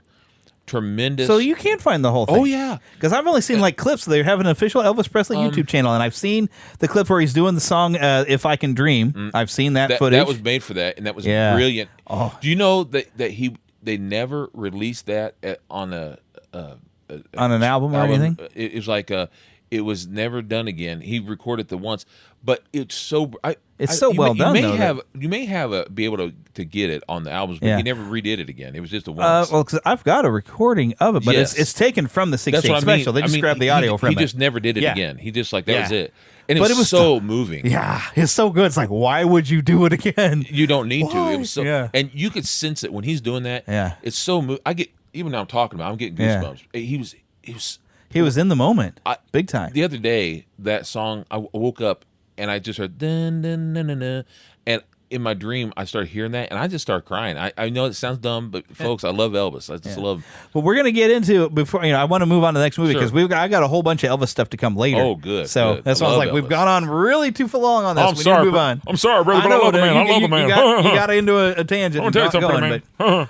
But all right, so the next movie we saw Thor: Love and Thunder, and all right, I know. Okay, some funny is good, but there is possible to overdo it. Now, I did enjoy it. I had a good time. Me too. Had a lot of fun, but there were some things that were done strictly for. Oh, Ragnarok was kind of funny. We got to make sure we put more jokes in, and we made a buffoon out of Thor. Seemed kind of like a sitcom, is what you're saying. Yeah, and there's even some bits that was just done for a laugh that I'm like, that's actually taken away from what's going on in the story to have one character who's, I guess, pranking Thor, but he's doing something very important while this character is kind of messing with him and should not be doing this. But it suffers from the same problem where we're like, oh, we want to make sure that we have strong female characters. We better make the guy look like a buffoon. And they did. There's a lot of buffoonery making Thor look like an idiot in order to prop up the female characters. Like, look, that's not necessary. You don't have to make him look like a buffoon if you just make the female characters pretty cool. And one thing that I would have to register a complaint is, but in a way they kind of fix it. Like Jane gets Mjolnir. I won't tell you all how, but they did have a very good reason for it. I liked it. Yeah, it made sense after we saw it. But 5 minutes later, she's automatically got the same fighting skills and knows how to use Mjolnir and all this stuff. Like, and because even Valkyrie says 5 minutes later, she's like this. She should have a learning curve of learning how to do any of this stuff. I do like it. Just because you have the power of Thor doesn't mean you have the ability of Thor, but you can learn it. Give her some time to learn it. But they made up for it in a weird way to say, apparently, when you get the power of Thor, you also get the ability because he has a group of kids. I don't want to say too much, but there's a group of kids that were empowered, and they suddenly came off very so like, okay, so the excuse is the power comes with some fighting knowledge. Maybe the magical weapons teach you. But I did like that it showed that she didn't have the know-how as far as wisdom. That she had her smarts though, being smart. No, what I mean is, but the wisdom is different. Wisdom of like in this case, as far as things to say. And I thought that was her trying to come with catchphrases like she needed to be impressive. Because she's used to Thor. That was funny, and that was cute. Plus, she was cute in the role, and by cute, folks, I'm not talking about attractive. She was already attractive, we know that. But she had a cuteness about it. Like she was obviously someone new at it, and she was trying to say things. And she's like, "If I'm going to do this, I'm going to do this right." She was generally enjoying. Being Thor. Well, especially if you've been stuck in the role of being behind someone who's always helping you. Like now it's my turn. Now I got powers. Yeah. I can be an Avenger. And plus, it's neat because it was a romantic comedy. Let's face it. Yeah, it was. It was a rom-com. I liked it, though. Yeah. A lot of people complained that they didn't want a rom-com, but I love romantic you get comedies. where the relatability, where she understands what it's like to be him. Yes. So she relates to him in a whole new way. And you know what? That's the thing. I'm not trying. And thank goodness Darcy's only in there for about 5 minutes. Yeah. I was worried when she showed up. I was like, oh, I can't stand Darcy. Yeah, I'm not a big fan. But here's the thing. I love romantic comedies. I'm a nerd, okay? And, I'm interesting that way. I love When Harry Met Sally, that kind of stuff. But the other thing is, I liked in Smallville, even though they would get on my nerves after a while, I enjoyed when they allowed Lana and them to understand what Clark has to go through. Oh, yeah. It made me, and so I kind of enjoy when they allow them to say, oh, so I've been a jerk to you, and now I understand that you had so much on your plate. Yeah. And I'm sorry for being a creep to you. Because you're like, oh, wow. Of course, by the end of the episode, they forgot it or whatever it was, But still, you can see that now you have so much on your plate, and I get it now. But it didn't seem like he took his position seriously. Everything seemed like bluster. It's like, this feels like the Thor that Odin had to correct more than the Thor that has learned and has taken responsibility for things. He was I think he was somewhat jealous at a time because... He wanted his Mjolnir back. Well, yeah, he missed it. He missed it. Because it's kind of like... I don't know. There's he times, probably had Mjolnir for hundreds of years anyway. Yeah, to look and see weird. that It's it's like, with someone else, and plus he thought it was dead. I mean, so that it was kind of like, well, you're alive, and I don't even get you. And it does almost beg the question: okay, well, when it was shattered, if it could be reformed, why didn't it reform for him? Well, I can't say why because we're talking about this. I don't want to ruin it for anyone. There is a thing of why it reformed for her, but it's like, okay, well, it could have come back for him. But it was almost because he asked it in a sense. Yeah. But which I liked that little bit there. I also like that. I love how Mjolnir, in this sense, they're almost like a pet. I like it. It's like they're like a little doggy or something, and it's so cute. He's almost at one point in the film, and not just Mjolnir, but what does he call this new one? Stormbringer, which is actually from the Ultimate version.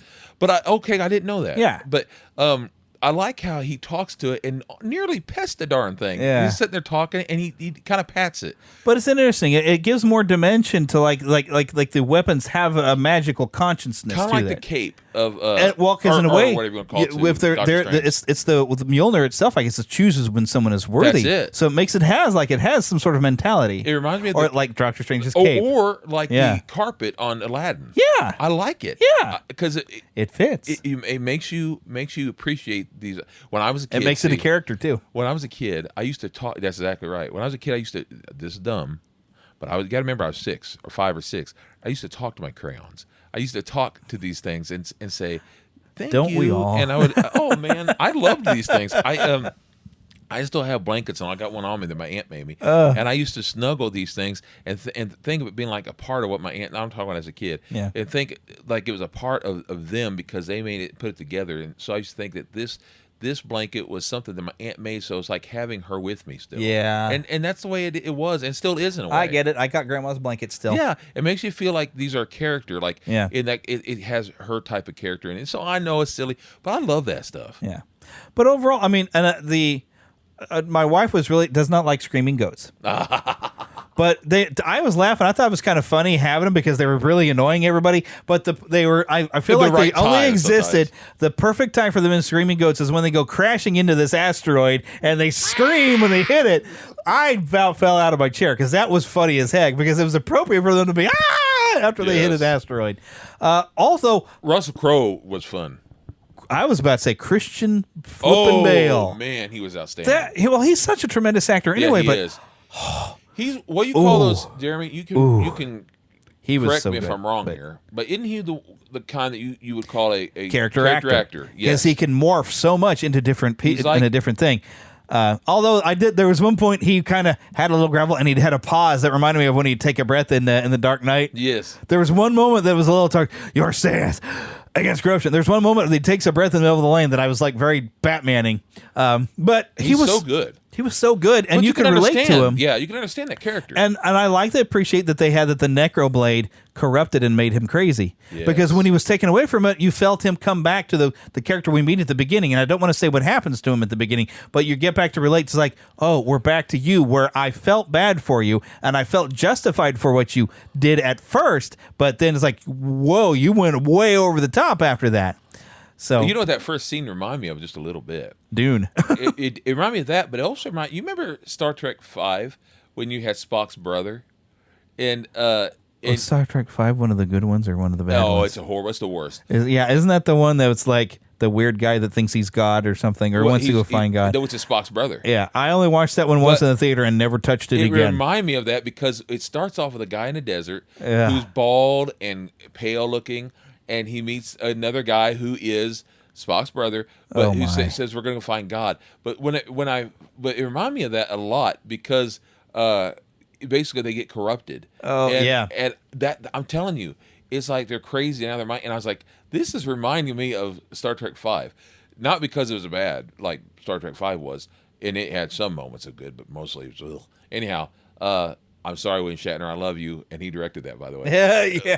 I felt bad for him because I watched. He didn't write it though, so I guess we don't blame him. He helped. He helped put it together, and But anyway, that being said, but anyways, Thor: Love and Thunder, good, fun movie. Fun movie. A little too fun. It's got a little bit of the problem that I've been noticing with Marvel movies that like one major bit could change a big chunk of the plot. Like Spider-Man: No Way Home. If he would have asked Doctor Strange, "Can we just forget that Mysterio ever existed?" Then that plot doesn't happen.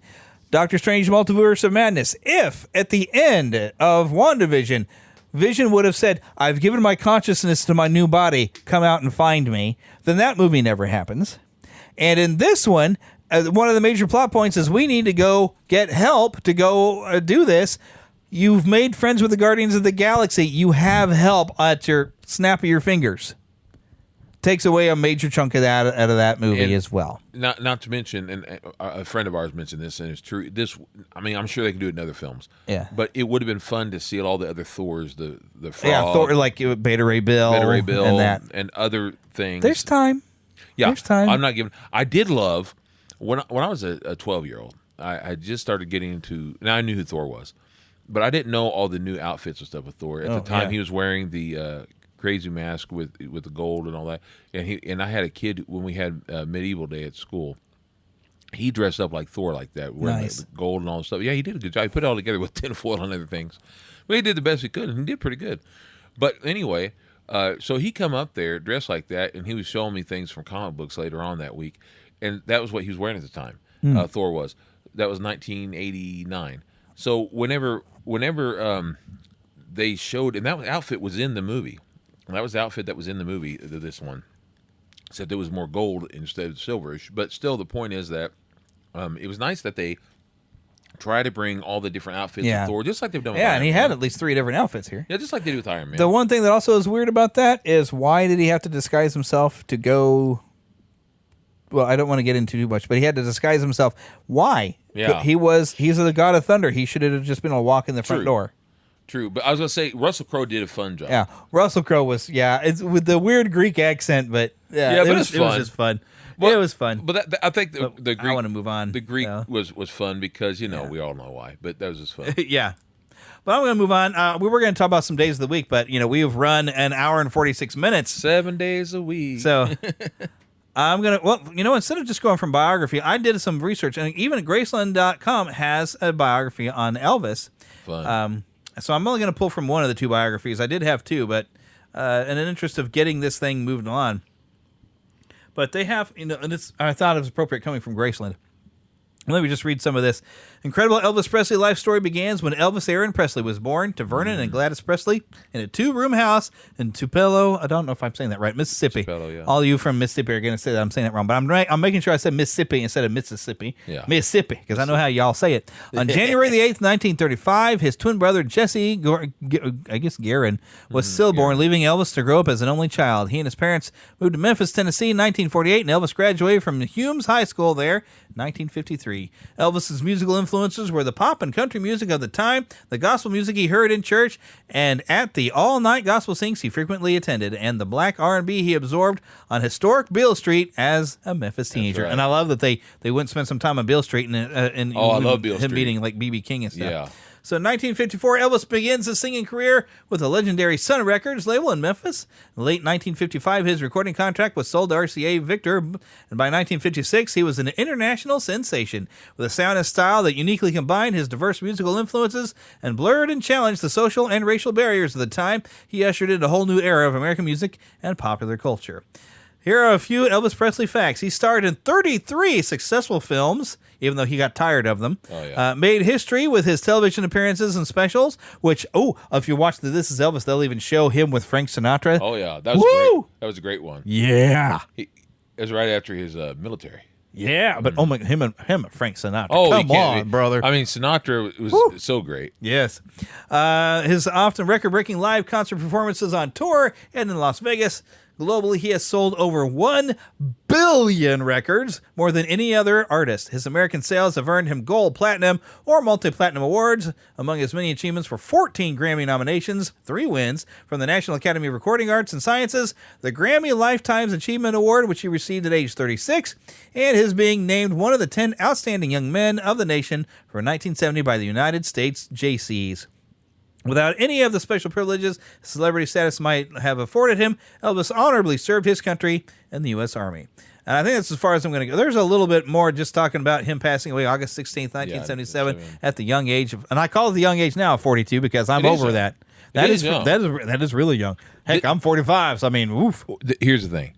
Be careful of what you get addicted to. And here's where I feel bad for Elvis. And I feel bad for him in a lot of ways. When you get yourself convinced that you need things in order to keep going on, he was so busy all the time, and people took advantage of him. Yeah, and he had a big heart. He had a big heart. And the other thing is, and he also convinced himself that he needed sex all the time and all these other things. Yeah. And well, that's that rock star lifestyle, that mentality, man. And here, and the drug stuff. Yeah. At the time, he said, "I need this," and he lied to himself. He lied to other people. I mean, he wasn't perfect, not near perfect. Yeah. And the thing that he did, and he cheated on Priscilla before they were together, and even and during and after. And the thing that not after, but you know what I mean. The point is that he ruined himself. But with the drug life, he was on stuff that he shouldn't have been on, and but the doctors could have said no, but they didn't. Yeah. And so he was taking stuff, and that's what killed him. Yeah. It's such a shame. At such a young age, he just ruined himself, and it's such a and shame. that's why I say in the 70s, when you get into the 70s, that movies, it gets really sad because I mean, when you watch the Johnny Cash movie, he turns his life around. Yes. Elvis did not get it turned around, and it eventually killed him. So it's really sad watching the 70s. And it's not to say I don't think he believed in the Lord. I know he believed in God, and I hope he was a Christian. I think he was. But you know, the devil even believes in the Lord. Oh, in God. exactly. I hope he was a Christian. I think he was, but I hope so, but we don't know. But I do know one thing. I do love his gospel music. Yeah. But I know one thing for certain, and that is that Elvis was a very talented young man. Oh, heck yeah! And he changed everything. And one thing I want to make for at least, and I know this, different ones have said that Elvis was trying to steal the success of the black community and all that. That wasn't true. Yeah. He never did say he wrote those songs and that music, but he took that music and made it popular. Yeah, he brought it to the masses. That's exactly right. Yeah. And never did try to take credit for it. But to be truthful, he did it in his own kind of way, his own style, though. in his own voice, and what I loved about him is he took it all in and he just built it up. Yeah. And if it happened for him, I don't know this to be certain. I just know me personally. I don't think we at least would know songs like Hound Dog like we do. Right.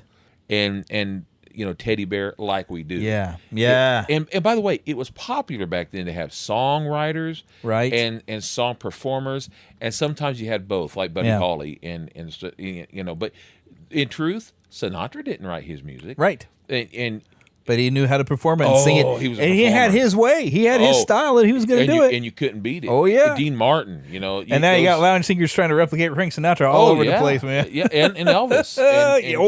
And old Dino. He started off trying to be like Sinatra, but then he found his own. He got his own style. Same with the old Sammy Davis Jr. Yeah, Sammy. Love Sammy, too. That's right. You know, these guys had their own. Nat King Cole. Nat King Cole was his own, but he wasn't a first. He had to find himself. They had to find their style. That's it. Yep. Find their groove. Yep. But yes, I mean Elvis, his legacy will live on. Oh yeah, it's not going anywhere. But that's one of the things I got to warn you when you go into the movie. It ends pretty bad. And I know a lot of people put down Priscilla and all this that she's trying to live off it. I'm going to tell you, Priscilla kept his stuff alive. She had to fight forever, the Colonel and others. So I give Priscilla a lot of credit. Yeah. And because she's, and by the way, it's not in her name, it's in her daughter's name. Right. She was protecting it for the sake of her daughter. Yeah. And I'm sure Elvis would want to take care of Lisa Marie. Oh heavens, yes. It's his only kid. Yep. So I'm thankful for that. It's a baby girl. Yeah. And I'm glad he has grandchildren too. That's wonderful. Mm-hmm. Very thankful. So, but we got to wrap this show up because That's good. we've gone on a good long time. But yeah, the impact of Elvis's life is definitely. And you know what? That's nerdy enough, right? Because people buy Velvet Elvis and put it on their wall, and if that ain't nerdy, I don't know what is. That's right, pretty man. That's right. So I felt it was perfectly in our geek culture for us to be able to talk about Elvis. I love Elvis, and you know the and one because he's a zeitgeist. And you know one thing I wish they had mentioned, and I'm in the mood for it, but I won't eat it tonight. I want it, and that's peanut butter and banana sandwiches. Yeah, I've never tried that because I don't know if I'd want I've done to. it once. Whenever we were watching Elvis movies once a long time ago, someone Just and I. because you had to. And you know what? That's not bad. Really? But I got to be in the mood for it. I got to. Now, at Graceland is when I had one another time, and it wasn't that. It was a peanut butter and banana shake or something. It was a sundae, peanut butter banana, because it was at Graceland. And I figured, well, man, if I'm going to try it. If I'm going to do it, I'm going to do it right. Well, I'm going to tell you, pretty mama. I'm pretty. But they had a lot of great things there, man. I remember going once, and I think that's the first time I heard about the peanut butter and banana sandwiches. Is when we went to Graceland when I was maybe middle school age. I think when we went. Yeah. Yeah, I should go again sometime. Oh, it's great. I want to go again. I got a book that'll show you everything. The last time I went was, 10 years after something, and I went, and I got to go, and I got a book that has everything that's in there. So even if you don't get to go, it's like you get to see what's in it. Yeah. And they now have it. At the time, the first time I went was in 1998, and they didn't have this made yet, but now they have it to where across the street is a museum that has the cars. And it has everything. Didn't they have some of that? Because you could go and see his garage. I remember getting to see his cars, and they had some of his outfits in the garage area. They did, but now it's separate. Huh. So it's across the street, and the reason is they wanted you to be able to walk through and see it all. And I'm take going a to tell look you, and it's bigger, it's better than it was before. Sequins everywhere, brother. Oh, it's all over. And it's like a museum where you can walk through and you see his outfits, and each one, now they still got some near the house and all, but now each one has basically a story around it. And they even have like some of the recording mics and everything, and it tells you when it was recorded, when it was used. Wow. And it shows some of the original records and stuff. And Jeremy, I'm telling you, we were there for the day, but you could spend days going through that thing. I'm telling you. And of course, they showed it in the film, and the film shows so much of the it's so great. It did. But when you go through there, I mean, I'm getting goosebumps thinking about it. But when I was looking around the home, I was thinking, man, Elvis would come in here and watch his movies. He would have 2 or 3 or 4 TVs in a room to watch the news. And a see wall what's of going TVs on. in one room. And I understand. And he had a lot of monkeys and stuff put up in that area, which I thought was cool looking. Silly but cool. And to be truthful, it inspired me. And I have 2 TVs in this room, one for playing games, one for watching TV, and the other or whatever. I do that kind of stuff. And but Elvis is the one that inspired me, and then a friend of mine does it too, so it helps me. But Elvis was the first to inspire me to do so. To have multiple TVs. So I'm not like him, right? Because I don't have several. Well, I was his replacement. I was born and then after I was alive for a few months, Elvis knew it was okay for him to die. Oh, okay, sure. Because he knew I was here, but everything was going to be all right. He died 2 days after I turned 1. Oh, my goodness. He died on the 16th of August. I was born August 14th, so 2 days later after I turned 1. That's how I always remember his day. Yeah. In fact, I remember it was like the 20th anniversary. Just 2 days later, someone I knew got married. And so they said, you remember this anniversary? Of course, at the time, we didn't know they wouldn't last, their marriage. But I remember at the time when they said, "You're going to remember this day?" I said, "Sure will, pretty mama." And they was like, no, don't associate with Elvis. I says, listen. It would always be associated with Elvis for me. Sure will. Because that day will always be an Elvis day for me. Even more so than January 8th for me. Because I can't help it. Because every year, I get really sentimental for Elvis. I love him. Well, we really got to wrap this up. Let's do it. So, of course, I want to remind you. Well, first, I guess I want to thank people. What order have I got here? Yes, first we do NeverlandPodcast.com. Which, of course, that's where you're going to go and find everything you need to know about the show. You can find some links to subscribe. Make sure you leave us a review. You can find my podcast reviews, has a little link right in there. And if you happen to be a podcaster and you want to be able to see where your reviews are from around the world, click that in there for, I think it's like $50 a year. You get all your stuff sent to you by email. So make sure you leave us a review in there. It lets me know how you think we're doing. If you think we get really long-winded because the show's getting longer. Yeah, yep. But also, we want to make sure to thank Karen Kennedy, Ricky Pope of Christian Nerds Unite, and Darren Wilhite of the Wilhite and Wall Show for their help in making the new intro. We remind you to send us an email at podcast@neverlandpodcast.com. Find us on Twitter for Neverland PCast. Really, all I do over there is I post when the shows come up, though, because I don't go on Twitter much. Facebook.com/Neverland Podcast. We also have a group, which, of course, if you go to groups/Neverland Podcast, that's where I post stuff about the show. If I see something interesting that we're probably going to wind up talking about, I'll post it over there. So, in the new video, because not everything I post to Facebook winds up on the show. So you're missing out on some of the fun stuff. I try to keep it informed in there. I'm not even going to bother reading this voicemail phone number because I don't think it works anymore. But you can join the Neverlanders on our website. I still have that where you can choose your official nickname as a Lost Boy or a Pixie. Because girls are too clever, they don't get lost. You can, of course, donate through our patreon.com/Neverland Podcast. I do have that link on there. Plus, you'll find a link to our shop. I have at least 4 new shirts out there available. I wore one just yesterday, I guess it was, when we went to go see Thor. You did admire the shirt, and I said, you can buy yourself one. And lots of different colors are available and multiple sizes. You can also get the design on, I think, mouse pads and coffee cups and phone cases. You can have my cartoon. Well, you drew that cartoon of me, even. So you can get my picture on all kinds of stuff. Because I know you just want a cartoon version of me on a T-shirt, right? That's exactly right. Sure you do. But anyways, remember to, let's see. Do I have any other things we need to make sure we mention? Were you going to do the Days of the Week thing? Or? No. Okay. We ain't got that kind of time. Sorry. I had to move on. You got really long-winded when we do the Elvis review, dude. Oh, sorry. And I was like, okay, we got to keep going. But anyway, so we're wrapping up the show, and the last thing I need to do is tell you to get lost in an adventure. We'll see you next time.